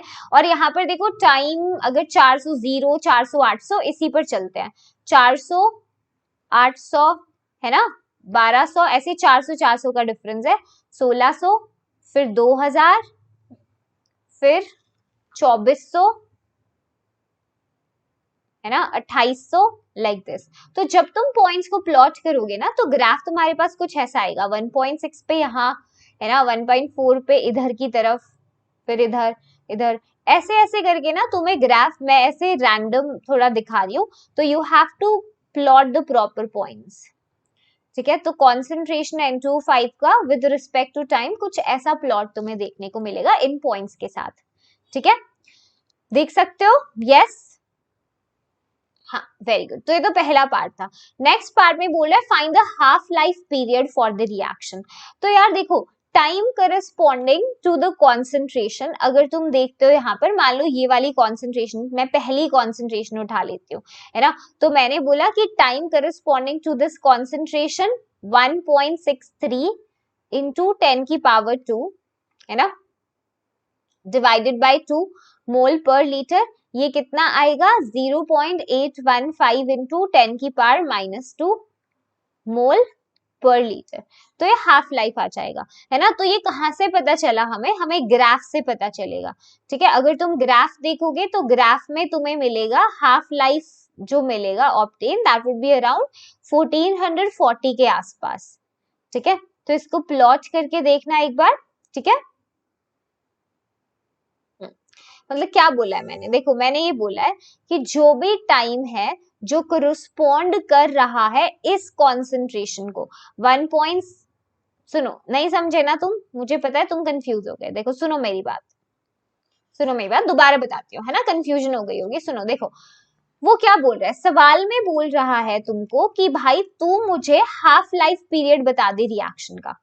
अब हाफ लाइफ पीरियड कौन सा पीरियड होता है, वो टाइम पीरियड जब तुम्हारे जो इनिशियल रिएक्टेंट की कॉन्सेंट्रेशन है वो आधी हो जाती है ना, वो जब तुम्हारी कॉन्सेंट्रेशन एट टाइम टी कितनी हो जाती है, इनिशियल की आधी, वो टाइम पीरियड तुम्हारा हाफ लाइफ पीरियड होता है। तो अगर मुझे हाफ लाइफ पीरियड बताना है तो इनिशियल कॉन्सेंट्रेशन कितना है यहाँ पर देखो 1.63 इंटू 10 की पावर 2 है ना, तो वो कॉन्सेंट्रेशन जब आधी हो जाएगी कितनी आएगी ये कॉन्सेंट्रेशन, तकरीबन 0.815 के आसपास, है ना। अब तुमको क्या करना है, ग्राफ में तुम्हें देखना है 0.815 की कॉन्सेंट्रेशन किस टाइम को करस्पॉन्ड करेगी, है ना, 0.85 की कॉन्सेंट्रेशन किस टाइम पीरियड को करस्पॉन्ड करेगी। सो वो ग्राफ से अच्छे से प्लॉट करोगे, it will come somewhere around 1440 seconds, ठीक है। तो तुम्हें ग्राफ से देखना है कि ये वाली कॉन्सेंट्रेशन ना किस टाइम को करस्पॉन्ड करेगी, तो ग्राफ पेपर पर अच्छे से बनाओगे 1440, यहाँ पे मैम डिविजन्स नहीं दिखा पा रहे अच्छे से, but will come somewhere over here 1440 के आसपास वो वैल्यू आएगी, समझ रहे हो बात, ठीक है, ऐसे करना है, राइट। एक और पार्ट है इसका ग्राफिकल, वो भी तुमको बनाना है, ग्राफ को खुद बनाना एक बार अलग से, मैं प्लॉट बता रही हूँ कैसा बनेगा।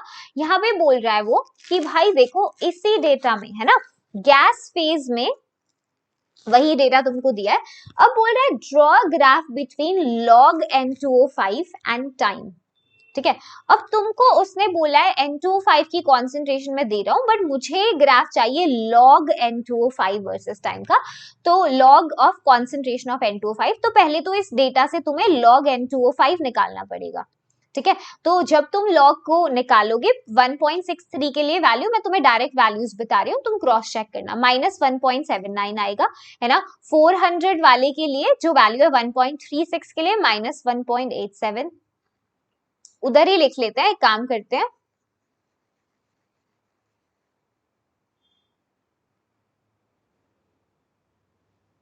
यहां पर लिख लेते हैं log N2O5 की कॉन्सेंट्रेशन 1.6 के लिए -1.79 आएगी, इसके लिए -1.87, है ना, फिर -1.94, -2.03, -2.11, -2.19, ठीक है, -2.28, -2.37, -2.46, ठीक है, ये डेटा आएगा। फिर तुमको ग्राफ बनानी होगी ऐसे ही, है ना, जैसे पिछला क्वेश्चन बताया था तुम्हें, इधर की तरफ तुम लॉग लेना N2O5 का कॉन्सेंट्रेशन का, है ना, और इधर की साइड तुम टाइम लेना, है ना, और यहाँ पर तुम्हें ना ग्राफ कुछ ऐसा दिखेगा, नेगेटिव स्लोप के साथ ऐसे स्ट्रेट लाइन, है ना। इन पॉइंट्स को जब तुम लोग प्लॉट करोगे, कर लोगे इसे, will not be a difficult question, आराम से हो जाएगा, सिंपल पॉइंट्स, ऐसे क्वेश्चन पेपर में आ जाए तो बच्चे सबसे ज्यादा खुश होते हैं, है ना।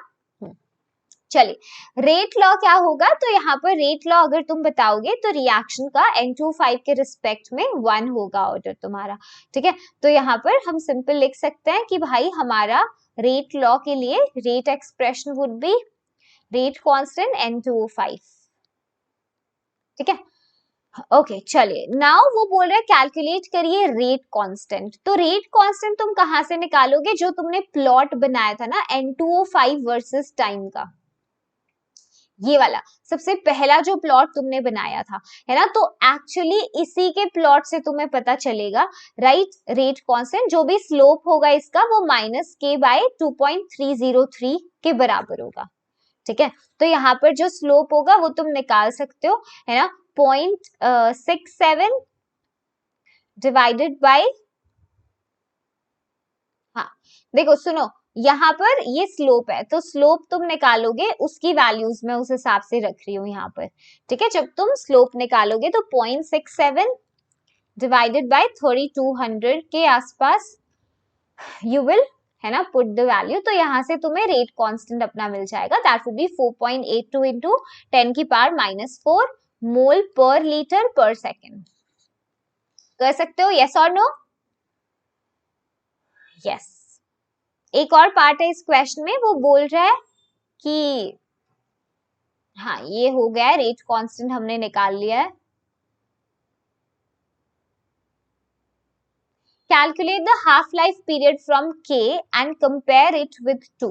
तो हाफ लाइफ पीरियड के लिए हम डालते हैं फॉर्मूला 0.693 बाई के रेट कांस्टेंट अभी निकाल कर आए हो, कितना था 4.82 इंटू 10 की पावर -4। तो यहाँ से टी हाफ कितना आएगा 1438 सेकेंड। तो बोला कंपेयर करो जो ग्राफ से आया था, तो ग्राफ से मैंने बताया था कितने के आसपास था, 1440 के आसपास था, ये रहा है ना 1440 और 1438 आया है, तो काफी ज्यादा क्लोज है ना, very close to that of the जो ग्राफ से आया है ना, वेरी क्लोज। ठीक है, कर सकते हो ऐसा क्वेश्चन है ना, ये एक साथ जैसे केस बेस्ड टाइप क्वेश्चन होते हैं ना, वैसा सा बन जाता है, लेंथी क्वेश्चन होता है बट कर पाओगे आराम से। ठीक है, चलिए 16th क्वेश्चन में बोल रहा है कि जो रेट कांस्टेंट है तुम्हारी फर्स्ट ऑर्डर रिएक्शन का, वो दिया हुआ है 60 second inverse. How much time will it take to reduce to initial concentration of the reactant, है ना, to its 1/16 of the value. तो फर्स्ट ऑर्डर रिएक्शन के लिए टी का एक्सप्रेशन लिखो 2.303 by rate constant log of initial reactant concentration और at time T, है ना। अब वो बोल रहा है इनिशियल वैल्यू जो है रिएक्टेंट की वो उसकी 1/16 हो गई, है ना। क्या बोला है, जो इनिशियल वैल्यू है रिएक्टेंट की वो क्या किसमें हो गई, दिस दैट हैज बिकम 1/16। तो क्या मैं ऐसे बोलूं इनिशियल अगर 16 थी, या मतलब सिंपली लिख लो इनिशियल 1 थी तो 1/16 हो गई। सुनो जैसे यहाँ पर देखो टाइम क्या आएगा 2.303, रेट कांस्टेंट 60 है, लॉग, तो इनिशियल अगर मैं एक मान लूं तो अब उसकी 1/16 हो गई, है ना। तो 1/16, 16 ऊपर आ जाएगा, तो 16 को मैं डायरेक्ट ऊपर लिख दूं, यस, है ना, ऐसे। अब यहां से तुमको सॉल्व करनी है, वैल्यू नहीं कर सकते।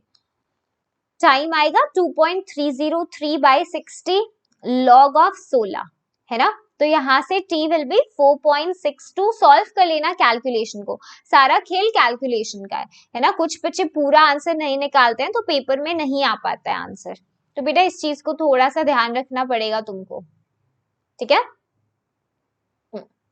चलिए 17th क्वेश्चन बोल रहा है during nuclear explosion one of the products is strontium with half life of 28.1 years.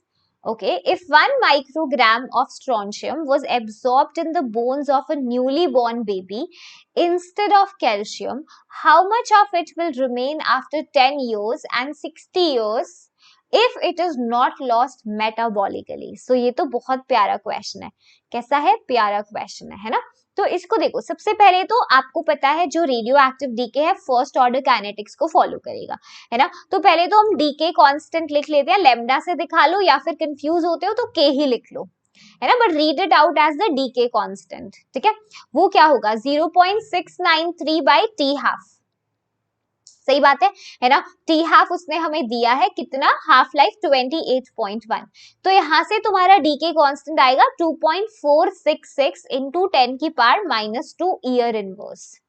ठीक है, ओके। अब मुझे ये जानना है कि कितनी अमाउंट बची होगी 10 साल के बाद, है ना, अमाउंट लेफ्ट आफ्टर 10 ईयर्स, ये जानना पड़ेगा, है ना, क्वेश्चन के हिसाब से। तो मान लो इनिशियल अमाउंट, ए से मैं इनिशियल लिख रही हूँ, है ना। इनिशियल अगर मेरे पास 1 माइक्रोग्राम है तो टाइम कितना 10 साल के बाद, रेट कांस्टेंट मुझे पता है ना, इस डेटा को हम यूज करेंगे, राइट। तो कितना मेरे पास अमाउंट बची होगी, यानी a माइनस एक्स कितना होगा, कॉन्सेंट्रेशन एट टाइम t को a माइनस एक्स में बोल सकती हूँ, है ना, इतना बचा होगा।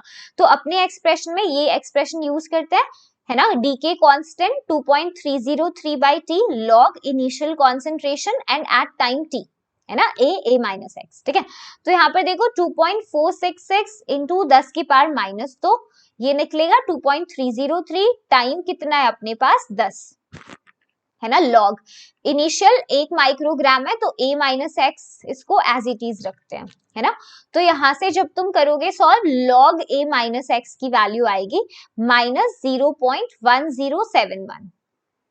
ठीक है, ये तुम्हें किसकी वैल्यू आएगी, लॉग a माइनस एक्स की। ठीक है, तो यहां से a माइनस एक्स मुझे लेना पड़ेगा एंटी लॉग लेकर। ठीक है, किसका एंटी लॉग लोगे, माइनस 0.1071, ठीक है, करना पड़ेगा। हाँ, ओके, यहां से a माइनस एक्स आएगा, ठीक है, तो a माइनस एक्स जब सॉल्व करोगे दैट विल बी 0.7814 माइक्रोग्राम। ये मुझे मिल गई वैल्यू, है ना, a माइनस एक्स की आफ्टर 10 ईयर्स। अब मुझे बताना है how much of it will remain after 10 years, हो गया, एंड 60 ईयर्स, तो अमाउंट लेफ्ट आफ्टर 60 ईयर्स भी बताना है ना, आफ्टर 60 ईयर्स की 60 साल के बाद कितनी अमाउंट बची होगी। तो यही एक्सप्रेशन अपना उठाएंगे, 2.303 by T log a by a minus X, है ना, तो यहां पर ध्यान देना 2.466 इंटू 10 की power minus 2 is equal to 2.303 by 60 log 1 by a minus X. बिल्कुल उसी तरह सॉल्व करेंगे, यहां पर भी तुम्हारा एक्सप्रेशन आएगा log a minus x minus 0.6425 के बराबर। एंटी लॉग लेकर सॉल्व करना, a माइनस एक्स को लिखोगे एंटी लॉग किसका, माइनस 0.6425 का, है ना, तो यहां से वैल्यू आएगी 0.2278 माइक्रोग्राम, ठीक है। तो ये क्वेश्चन ऐसे सॉल्व करना था, तो सिंपल सा था, न्यूक्लियर एक्सप्लोजन आपको बता दिया था, हाफ लाइफ पीरियड, इनिशियल आपको कॉन्सेंट्रेशन दे दिया था स्ट्रॉन्शियम का, है ना, और पूछा था 10 साल बाद कितना बचेगा, मतलब a minus x concentration eight time t पूछना चाहता था आपसे, इनिशियल उसने दे दिया था, है ना, आफ्टर 10 ईयर्स और आफ्टर 60 ईयर्स। ओके, इजी है, यस और नो, बोलो भाई, कर लोगे ऐसे क्वेश्चन आराम से। हाँ चलिए, ये क्वेश्चन देखो काफी इंपॉर्टेंट है, ऐसे सवाल पेपर में बहुत ज्यादा पूछता है, ठीक है, आप पिछले कुछ सालों के पेपर उठाकर देख लो, ऐसे क्वेश्चन बहुत ज्यादा रिपीट होते हैं, इनफैक्ट कॉम्पिटिटिव एग्जाम में भी सीधे ऐसे क्वेश्चन होते हैं, ठीक है। तो बोल रहा है फर्स्ट ऑर्डर रिएक्शन के लिए शो करो that the time required for 99% completion is twice the time required for completion of 90% of the reaction। तो फर्स्ट ऑर्डर काइनेटिक्स है अपना, वही एक्सप्रेशन है ना, 2.303 by K log initial by at time T concentration, है ना। अब देखो 99% अगर कंप्लीशन हो चुका है रिएक्शन का, इसका मतलब जो x है वो 99% हो चुका है a का, सही बात है, 99% ऑफ a यानी 0.99 a होगा, सही बात है, तो मैं ये लिख सकती हूँ कि टाइम 99% के लिए कितना है, 2.303 बाय के, ठीक है, लॉग ऑफ इनिशियल कितना है a by a minus X, a minus 0.99 a, ठीक है, तो 99% के लिए कितना होगा ये 2.303 बाय के लॉग 10 की पावर 2 हो जाएगा, ठीक है, सॉल्व करोगे तो इसे कर सकते हैं ऐसे, ठीक है, तो 99% कंप्लीशन के लिए मैं इसको ऐसे लिख देती हूँ, ट्वाइस ऑफ 2.303 बाय के, ऐसे छोड़ देते हैं इसे, ठीक है। अब देखो, अब 90% कंप्लीशन के लिए देखना है, तो मुझे पता है यार 90% कंप्लीशन का क्या मतलब है, इसका मतलब है जो x है वो 90% हो चुका है किसका, a का, है ना, यानी 0.90 a, ठीक है, तो 90% कंप्लीशन के लिए कितना होगा 2.303, ठीक है, बाय के, है ना, लॉग ऑफ इनिशियल a है ना, a माइनस एक्स क्या है, a माइनस 0.90 a, सही है, ऐसे लिख सकते हैं, हाँ, तो यहां से आएगा 2.303 के इंटू लॉग 10, है ना, तो ये क्या आया 2.303 बाई के, 90% कंप्लीशन के लिए। अब पिछला देखो 99 के लिए डबल नहीं था इसका, बोलो भाई 99% कंप्लीशन के लिए क्या मैं ऐसे नहीं लिख सकती, ट्वाइस है, ये क्या है 90% कंप्लीशन के लिए, बताओ, यही तो बताना था, time required for 99% completion is twice the time required for 90% completion, है ना, तो ऐसे क्वेश्चन पूछता है और उसे तुम कर सकते हो आराम से, ठीक है, कोई घबराने की जरूरत नहीं है, सीधा देख के सब्स्टिट्यूट कर सकते हो, डिवाइड करके करना है वैसे कर लो, that is up to you, okay. चलो नेक्स्ट क्वेश्चन देखो 19, बोल रहा है एक फर्स्ट ऑर्डर रिएक्शन है which takes 40 minutes for 30% decomposition, है ना? Okay, calculate the t half. तो 30% decomposition उसका हो रहा है ना? 30% decomposition का क्या मतलब है?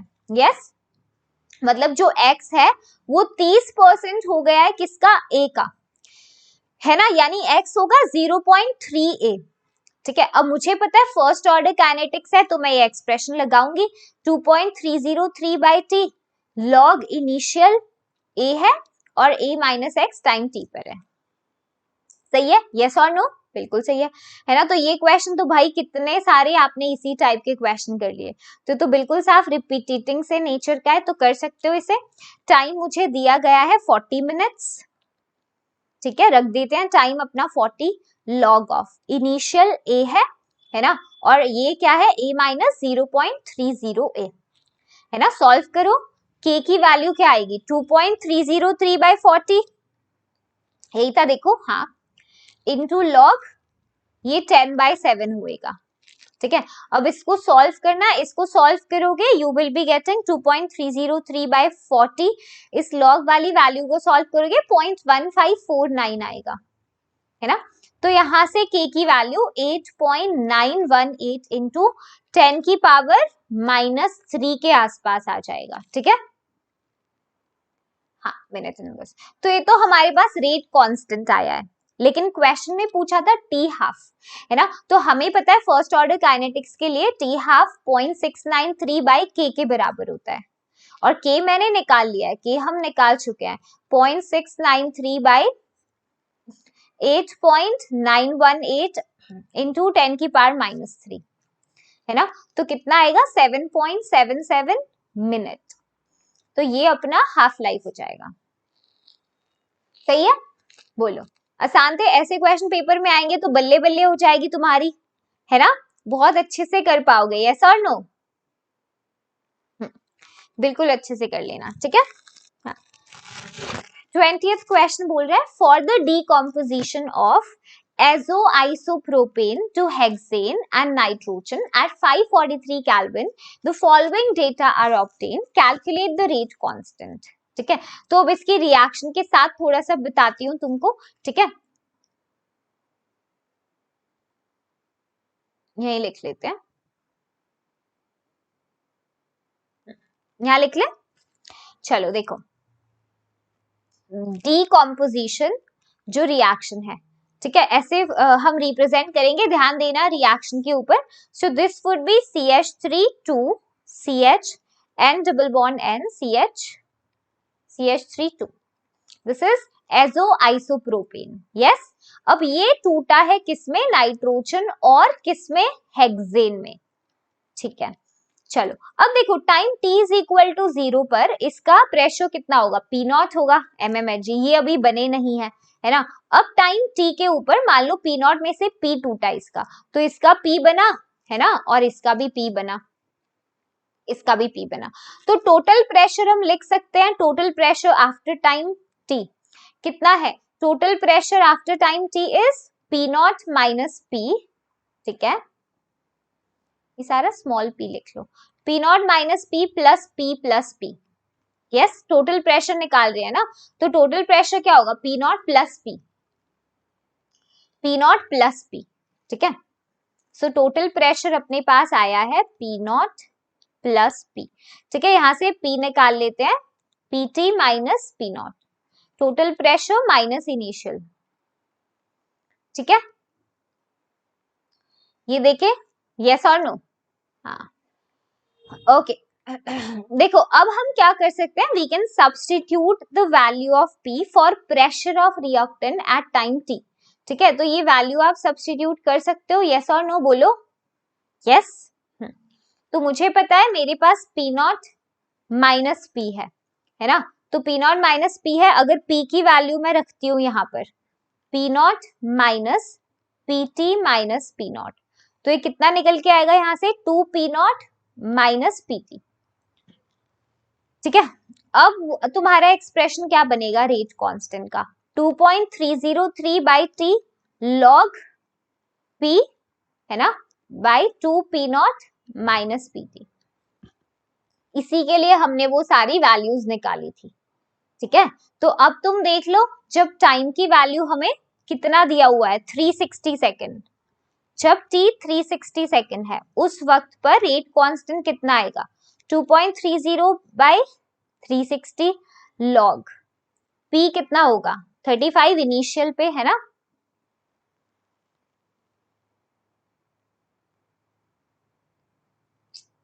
हम्म 35 बाय 2 ऑफ 35 माइनस 63, नहीं sorry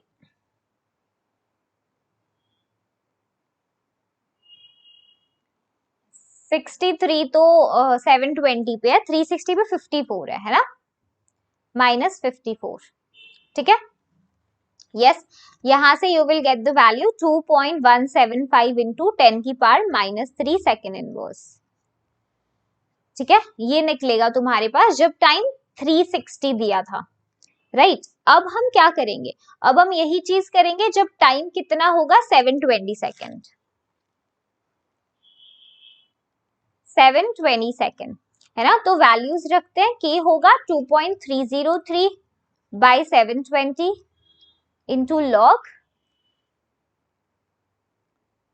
35 by twice of 35 minus 63, 63 अब है जब टाइम 720 है, देखो है ना, इतना प्रेशर तब है।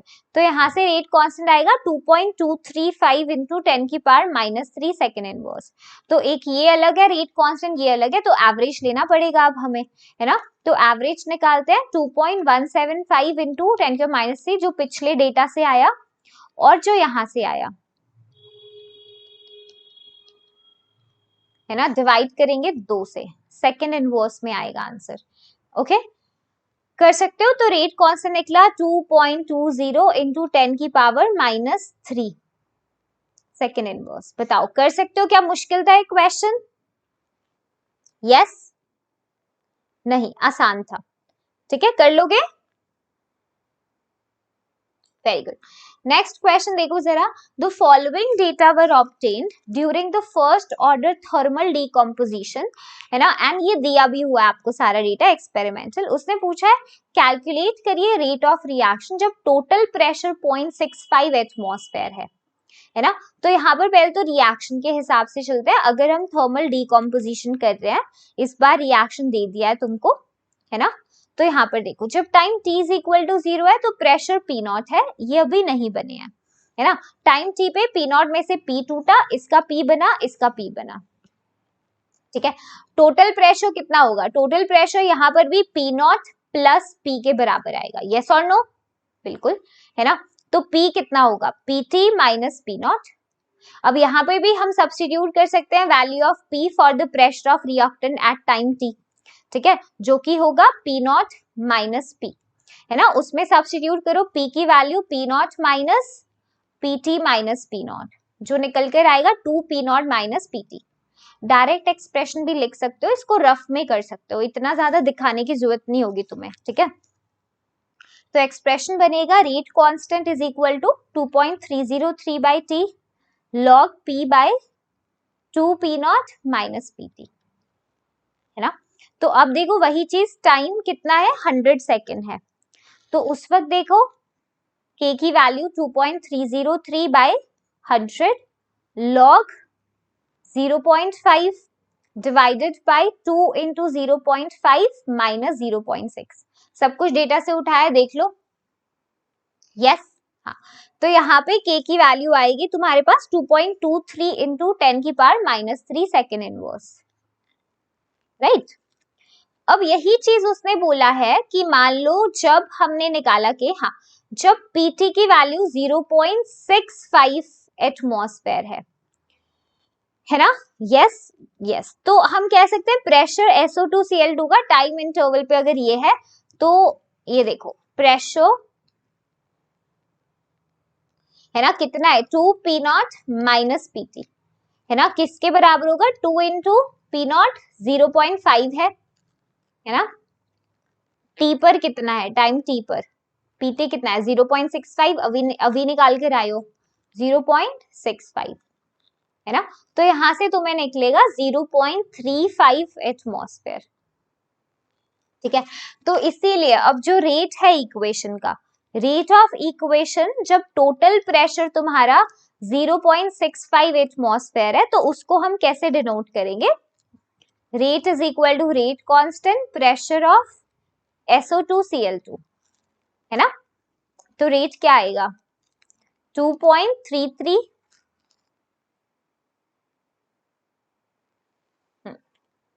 यही था ना 2.23 ले लो इसे, है ना।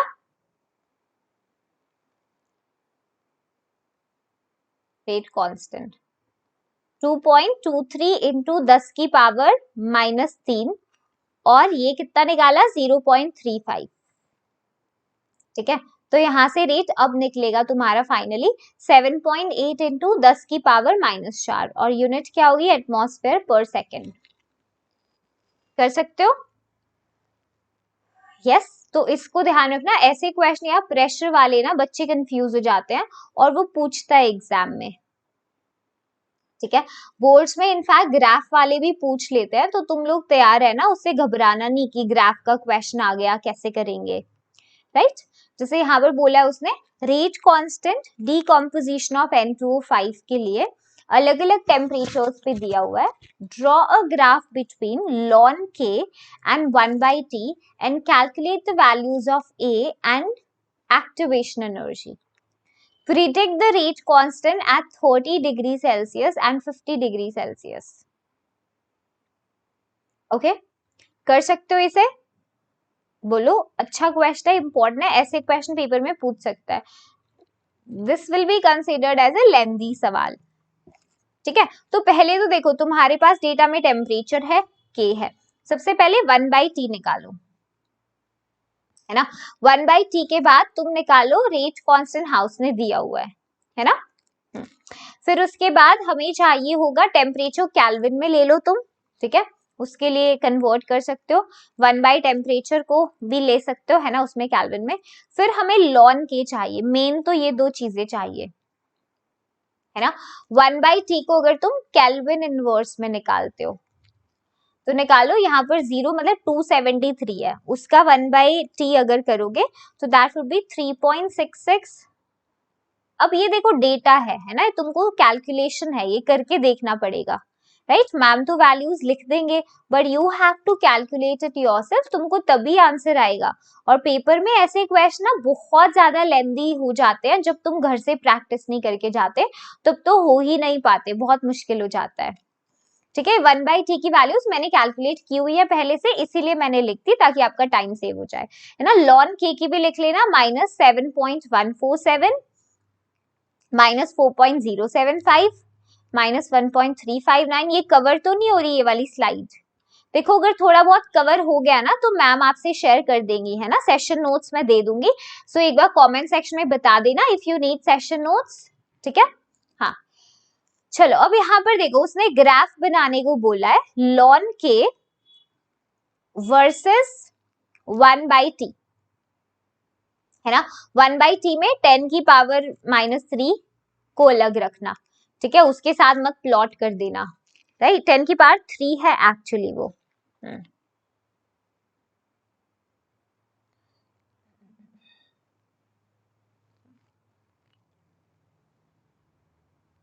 ठीक है, केल्विन इनवर्स में। तो जब तुम इसका ग्राफ बनाओगे तो जाहिर सी बात है ये भी नेगेटिव स्लोप के साथ स्ट्रेट लाइन आएगी ऐसे नीचे की तरफ, ठीक है। ये सारे पॉइंट्स को प्लॉट करना और जो स्लोप होगा लाइन का, ये जो लाइन का स्लोप है वो कैसे देंगे हम, देखो slope of line will be given by y2 - y1 by x2 - x1, ठीक है, जो कि होगा 12.301 केल्विन के बराबर। ग्राफ से तुम्हें पता चलेगा, ठीक है। अब मुझे पता है एरहीनियस इक्वेशन का, है ना। तो अकॉर्डिंग टू एरहीनियस इक्वेशन जो स्लोप होता है वो किसके बराबर है, minus activation energy by R, gas constant, है ना। तो यहां से एक्टिवेशन एनर्जी कितना आएगा बेटा, -r इंटू स्लोप, है ना। ओके, स्लोप कितना है, आर कितना है 8.314 यूज करना जूल पर केल्विन पर मोल, और स्लोप कितना था 12.301, नेगेटिव स्लोप है। एक्चुअली नेगेटिव साइन ना स्लोप की वजह से होता है, तो तुम क्लियरली ऐसे लिख लो माइनस स्लोप, क्योंकि नेगेटिव किसकी वजह से, स्लोप की वजह से है, ठीक है, जो कि है -12.301। ओके, और गैस कांस्टेंट 8.314 है, ठीक है। तो यहां से तुमको एक्टिवेशन एनर्जी मिलेगा 102.27 किलोजूल पर मोल, ठीक है। अब हम यूज करते हैं अपनी एर्हीनियस इक्वेशन लॉन लेकर उस फॉर्म में, ठीक है। तो ये फॉर्म यूज करो, लॉन के जो होगा lawn A minus E by R T के बराबर होता है ना। तो यहां से लॉन ए किसके बराबर होगा, लॉन के plus E by R T, सही बात है। मुझे पता है टेम्परेचर 273 केल्विन है, लॉन के की वैल्यू कितनी थी -7.147 है ना, पहली वैल्यू अगर देखो -7.147, अगर ये वैल्यू हम रखते हैं तो फॉर्मूला में लॉन ए की वैल्यू निकलेगी -7.147 -102.27, ओके, डिवाइडेड बाय 8.314, टेम्परेचर है 273, ठीक है। तो यहां से लॉन ए आएगा तुम्हारे पास 37.911, ठीक है। तो ए की वैल्यू कितनी निकलेगी बोलो, ए की वैल्यू यहां से तुम निकाल सकते हो अब, यस और नो, ठीक है। मैं डायरेक्ट वैल्यू लिख रही हूँ, यू यूज योर कैलकुलेटर और इनको वो करना है ना, कंफर्म करना, ठीक है। अब देखो जब टेम्परेचर मान लो 303 केल्विन है ना, उसने क्या बोला है, predict the rate constant eight 30 degree Celsius and 50 degree Celsius, ठीक है। तो मान लो जब मैं 30 डिग्री सेल्सियस की बात कर रही हूँ, तो यानी 30 प्लस 273 है ना, जो कि होगा 303 केल्विन, है ना। तो 1/T कितना होगा इस पॉइंट पर, 1/T होगा 0.0033 केल्विन, ठीक है, जो मैं लिख सकती हूँ 3.3 इंटू 10 की पावर -3 केल्विन, ठीक है। इसको नोट करना है तो कर लो, फिर आई इरेज दिस, यहाँ पे हमें थोड़ा सा और स्पेस चाहिए होगा, ओके।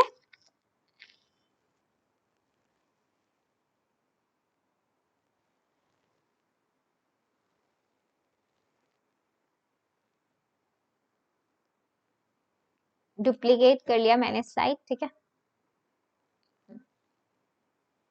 देखो तो अपने पास 1/T की वैल्यू आई थी यहाँ पर, है ना, देख सकते हो, हाँ। तो यहां से ln k जो है that will be equal to -2.8, ठीक है। तो k की वैल्यू कितनी निकलेगी, k होगा 6.08 इंटू 10 की पावर -2 सेकेंड इनवर्स, ठीक है। यस, अब यही चीज अगर हम करें जब टेम्परेचर हमारे पास 50 डिग्री सेल्सियस होगा, 50 डिग्री सेल्सियस मतलब 50 प्लस 273, सही बात है, यस, हाँ, जो कि होगा 323 केल्विन, 323 केल्विन। तो 1/T कितना होगा 0.0031 केल्विन, है ना, which will be 3.1 into 10 की पावर -3 केल्विन, है ना। सो एट 1/T, है ना, 1/T पे तुम्हें पता है इतना केल्विन होगा तुम्हारे पास, वैल्यू जो भी निकाली है, तो ln k कितना होगा -0.5, ठीक है, देख सकते हो, हाँ, ओके। तो यहां से k होगा 0.607 सेकेंड इनवर्स, ओके, इजी है। ए एक्टिवेशन एनर्जी उनकी वैल्यू निकाली है ना, फ्रीक्वेंसी फैक्टर और इसकी एक्टिवेशन एनर्जी की, रेट कांस्टेंट प्रिडिक्ट किया 30 डिग्री सेल्सियस पे और 50 डिग्री सेल्सियस पर, यस, देख सकते हो,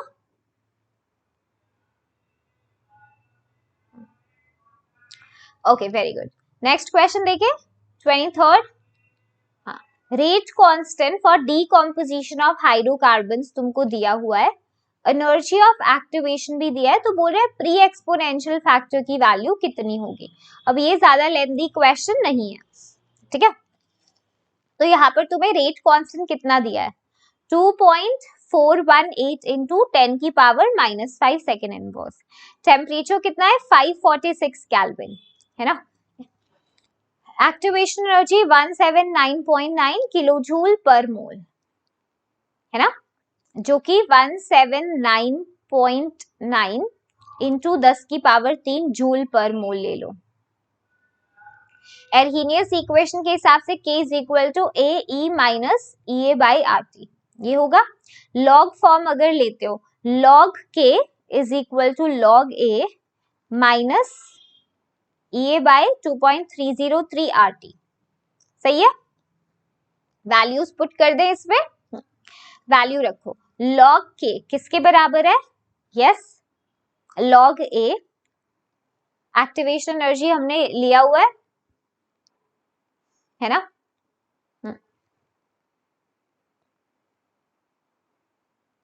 हाँ, तो यहां से तुम्हारा लॉग, ये देखो लॉग K है, हमने इस फॉर्म में लिखा है, तो इसको लॉग A की वैल्यू निकाल लेते हैं।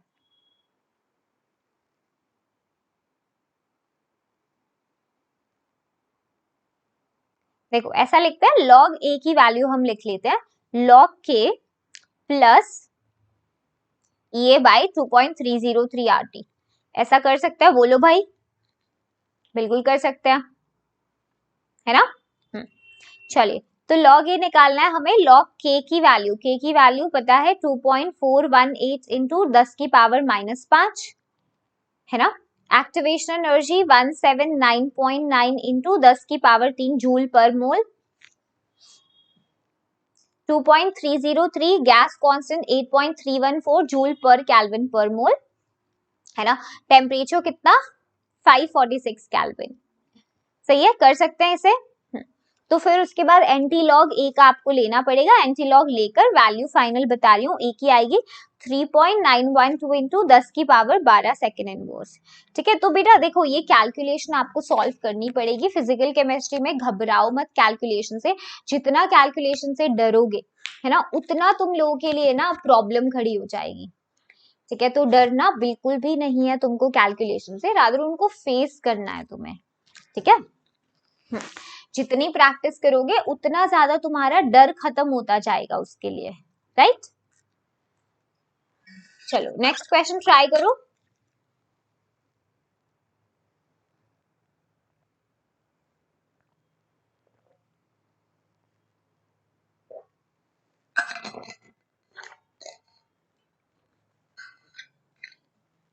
करें 24th क्वेश्चन।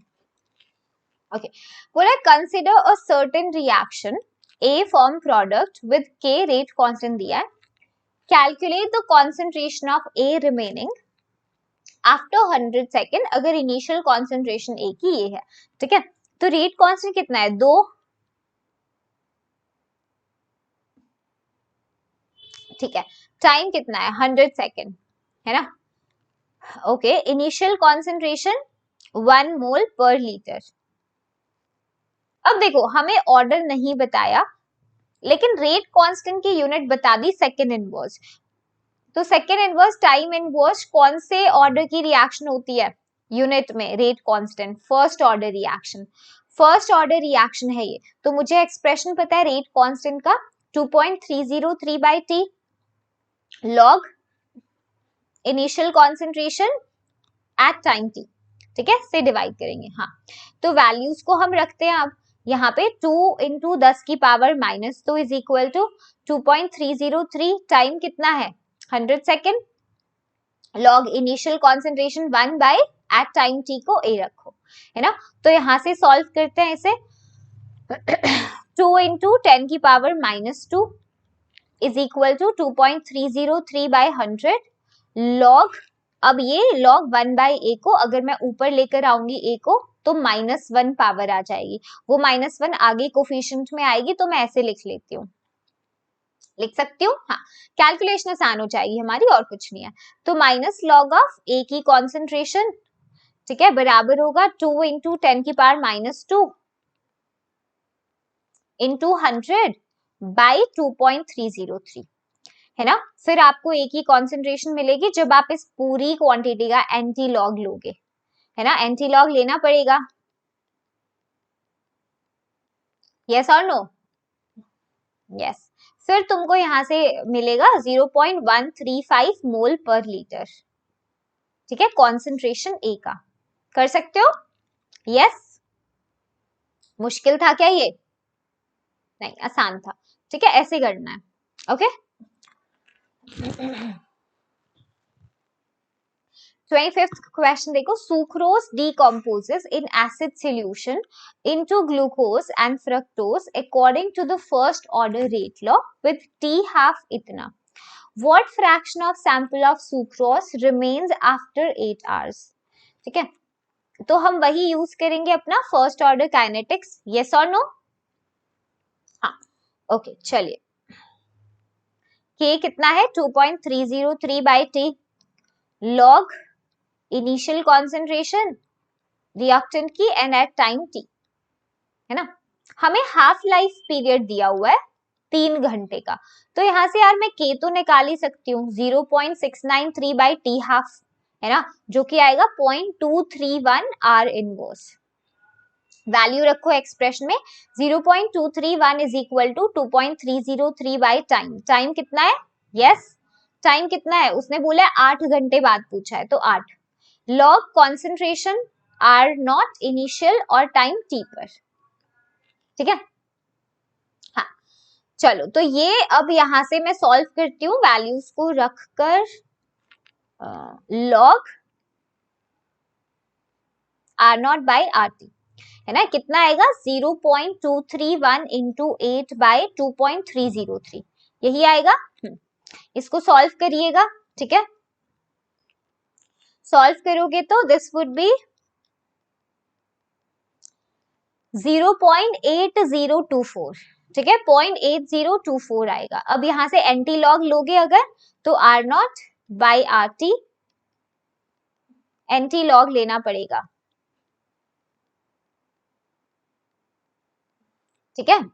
तो यहां से वैल्यू आएगी आर, आप इसको सॉल्व करना जरूर भाई ध्यान से, आपको साथ साथ सॉल्व करनी है वैल्यूज, है ना। मैंने रेसिप्रोकल ले लिया, जो आपकी एंटी लॉग की वैल्यू आएगी दैट वुड बी 6.3445, फिर मैंने उसका रेसिप्रोकल ले लिया, R t by R naught लिख दिया, है ना, जैसे यहाँ पे R naught by R t था, हम ऐसे भी लिख सकते हैं, R t R naught by R t था, है ना। इसको थोड़ा ठीक करने दो, ये क्या आया? R naught by R t आया तुमको 6.3445, तो मैं इसको ऐसे रेसिप्रोकल लेके लिख सकती हूँ, R t by R naught. अगर मैं इसका रेसिप्रोकल ले लूं, है ना, तो ये बनेगा 0.158।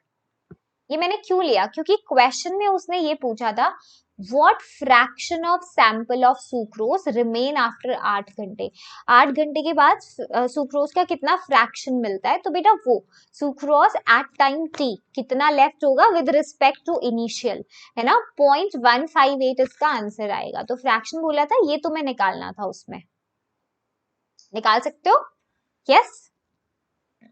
चलो नेक्स्ट क्वेश्चन देखते हैं। ये वाला क्वेश्चन देखो, 26th क्वेश्चन में बोल रहा है कि जो डीकॉम्पोजिशन है हाइड्रोकार्बन का फॉलो करता है ये इक्वेशन, है ना। अब हम एर्हीनियस इक्वेशन यहाँ पर अप्लाई करते हैं, rate constant is equal to A E की power minus A by R T, है ना, अपना एर्हीनियस इक्वेशन। अब ऐसी ही इक्वेशन की फॉर्म हमें दी हुई है, तो हम कंपैरिजन का यूज करेंगे यहाँ पर। किसका यूज करेंगे? कंपैरिजन का यूज करेंगे, ठीक है। हाँ, अगर हम कंपेयर करते हैं यहाँ पर, तो हमें मिलता है minus activation energy by R T is equal to minus 28,000 by T, है ना। अब यहाँ पर देखो, इसको हम ऐसे लिख सकते हैं सिंप्लीफाई करके, एक्टिवेशन एनर्जी, नेक्स्ट पेज पे चलते हैं, थोड़ा स्पेस मिलेगा अच्छे से, है ना। तो क्या हम ऐसे लिख सकते हैं इस एक्सप्रेशन को कि एक्टिवेशन एनर्जी किसके बराबर हो जाएगी? 28,000 मल्टीप्लाइड बाई और गैस कांस्टेंट आर, है ना, जिसको हम जूल पर केल्विन पर मोल की वैल्यू में लेंगे यहाँ पर 28,000 इंटू 8.314, है ना। तो यहाँ से एक्टिवेशन एनर्जी आएगा 232.79 किलो जूल्स पर मोल, ओके तो मिल गया तुम्हें आंसर, तो ये तुम्हारा आंसर हो जाएगा। एक्टिवेशन एनर्जी पूछा था क्वेश्चन में, इतना इजी था, है ना। तो 26 क्वेश्चन हो भी गए आराम से। नेक्स्ट क्वेश्चन देखो, बोला है 27 कि जो रेट कांस्टेंट है ना first order decomposition of hydrogen peroxide, वो इस इक्वेशन से दिया जाता है। कैलकुलेट करिए एक्टिवेशन एनर्जी रिएक्शन का at what temperature will its half life be 256 minutes। तो पहले तो हम यार फिर से अपनी एर्हीनियस इक्वेशन लगाते हैं। एर्हीनियस इक्वेशन का इंपॉर्टेंस देख रहे हो, कितने क्वेश्चन है।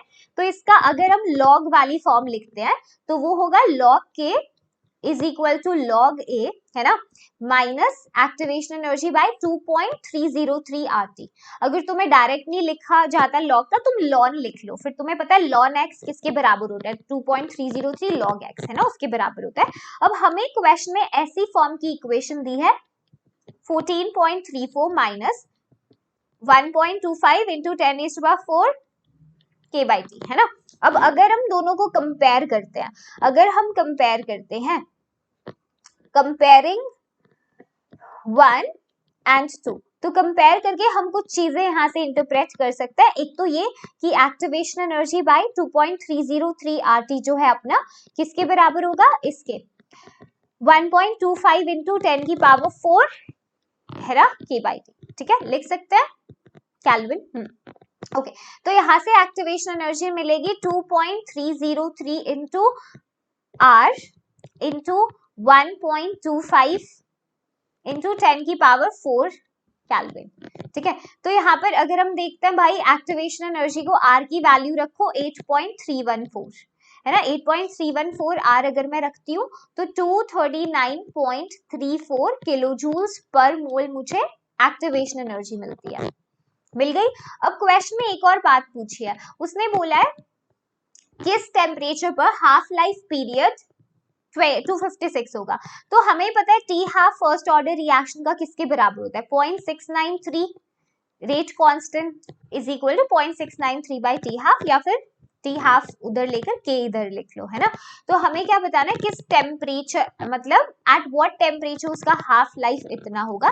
तो पहले रेट कांस्टेंट निकाल लेते हैं उस टेम्परेचर पे, है ना। कितना टाइम दिया है 256, है ना, 256 मिनट, मिनट को सेकंड में करने के लिए 60 से मल्टीप्लाई करेंगे, 4.51 इंटू 10⁻⁻5 सेकंड इनवर्स, है ना। अब हमारे पास रेट कांस्टेंट की वैल्यू आ गई, तो हम इस रेट कांस्टेंट की वैल्यू अपनी गिवन इक्वेशन के अंदर पुट करते हैं। करें पुट, यस। देखो log k कितना आया अपने पास 4.51 इंटू 10⁻⁻5 आया, ओके। और क्या इक्वेशन में 14.34 माइनस 1.25 इंटू 10⁻⁴ बाई टी, है ना। इसको सिंप्लीफाई करोगे तो टेम्परेचर 669 केल्विन के आसपास तुमको निकल के मिलेगा। कर सकते हैं आराम से, ठीक है।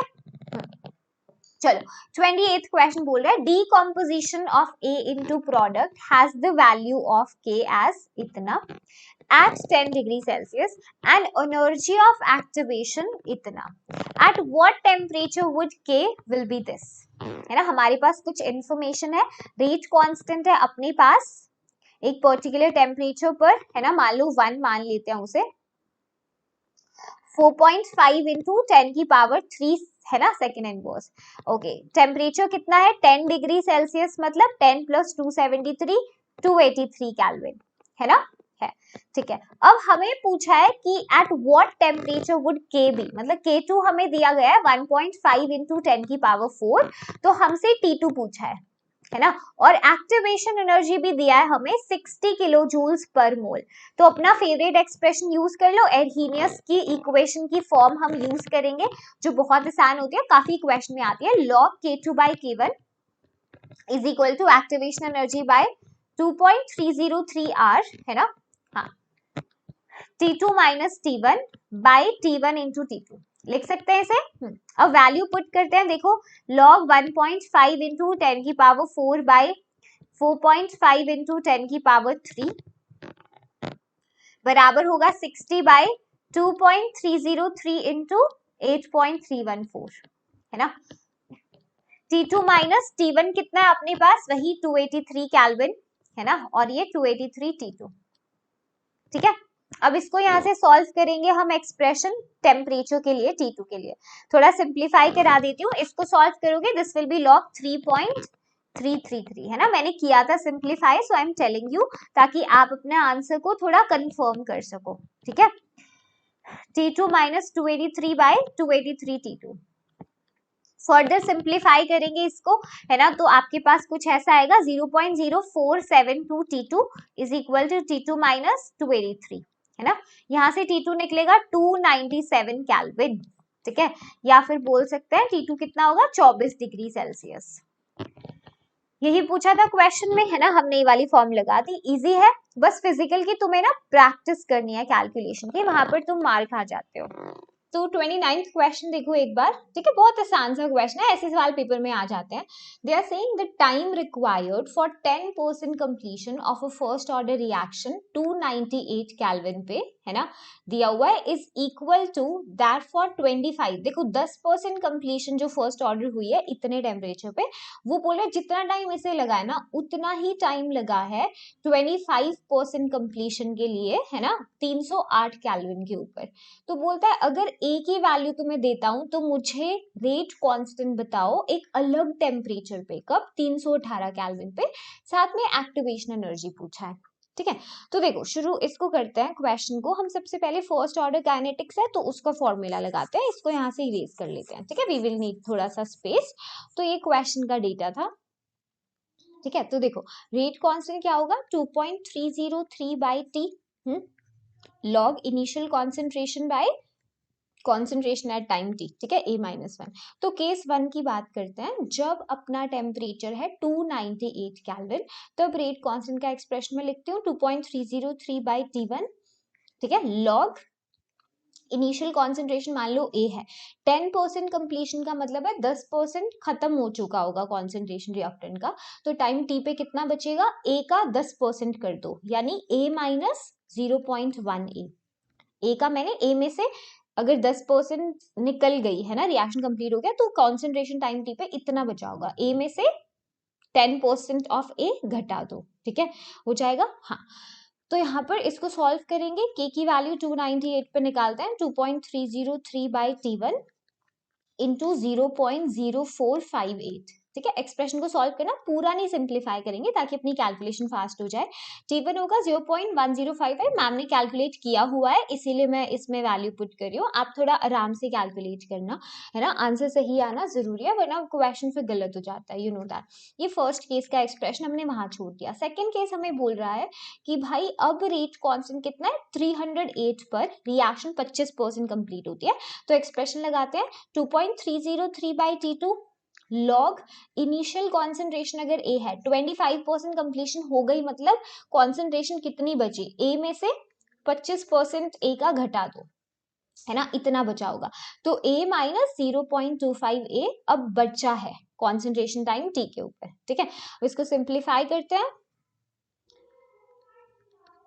2.303 बाई T2 इंटू 0.125, ठीक है, एक्सप्रेशन को सॉल्व करना, यहां से इसको सिंप्लीफाई करेंगे, ये आएगा रेट कांस्टेंट 308 केल्विन पे, किसके बराबर, आई एम टेलिंग यू, है ना, इसको सॉल्व करना, मैम ने किया हुआ है तो I am writing the value 0.2879 by rate constant at 298, sorry time at 298, है ना। तो मैं सीधा एक काम करती हूँ T2 लिख लेती हूँ यहाँ से, ठीक है, तो मैं लिख सकती हूँ T2 अपना कितना आएगा 0.2879 रेट कांस्टेंट एट 308, ठीक है। ऐसे यहाँ पे T1 कितना था, देखो ये था, है ना, T1 T2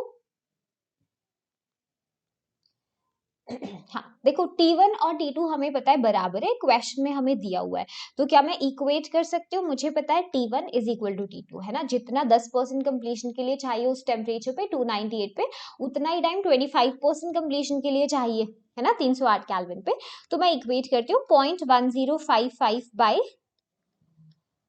और ये 0.2879 रेट कांस्टेंट कब है, ये 308 के ऊपर है, ठीक है। तो यहां से देखो 308 पे रेट कांस्टेंट 298 केल्विन पे अपना आएगा 2.7289 के आसपास, ठीक है। अब ये तो अपना रेट कांस्टेंट का रेशियो आया, हमसे ये नहीं पूछा है, क्वेश्चन में बोला है के निकालो 318 केल्विन पे और एक्टिवेशन एनर्जी भी बताओ। तो अब हम क्या करेंगे, हम एर्हीनियस इक्वेशन को यूज करेंगे। ठीक है, तो ध्यान देना प्लीज, एर्हीनियस इक्वेशन की फॉर्म यूज करते हैं log k2 by k1 वाली। तो log k 308 by 298 वाली, ठीक है, activation energy by 2.303 R, value रख दो यहाँ पे।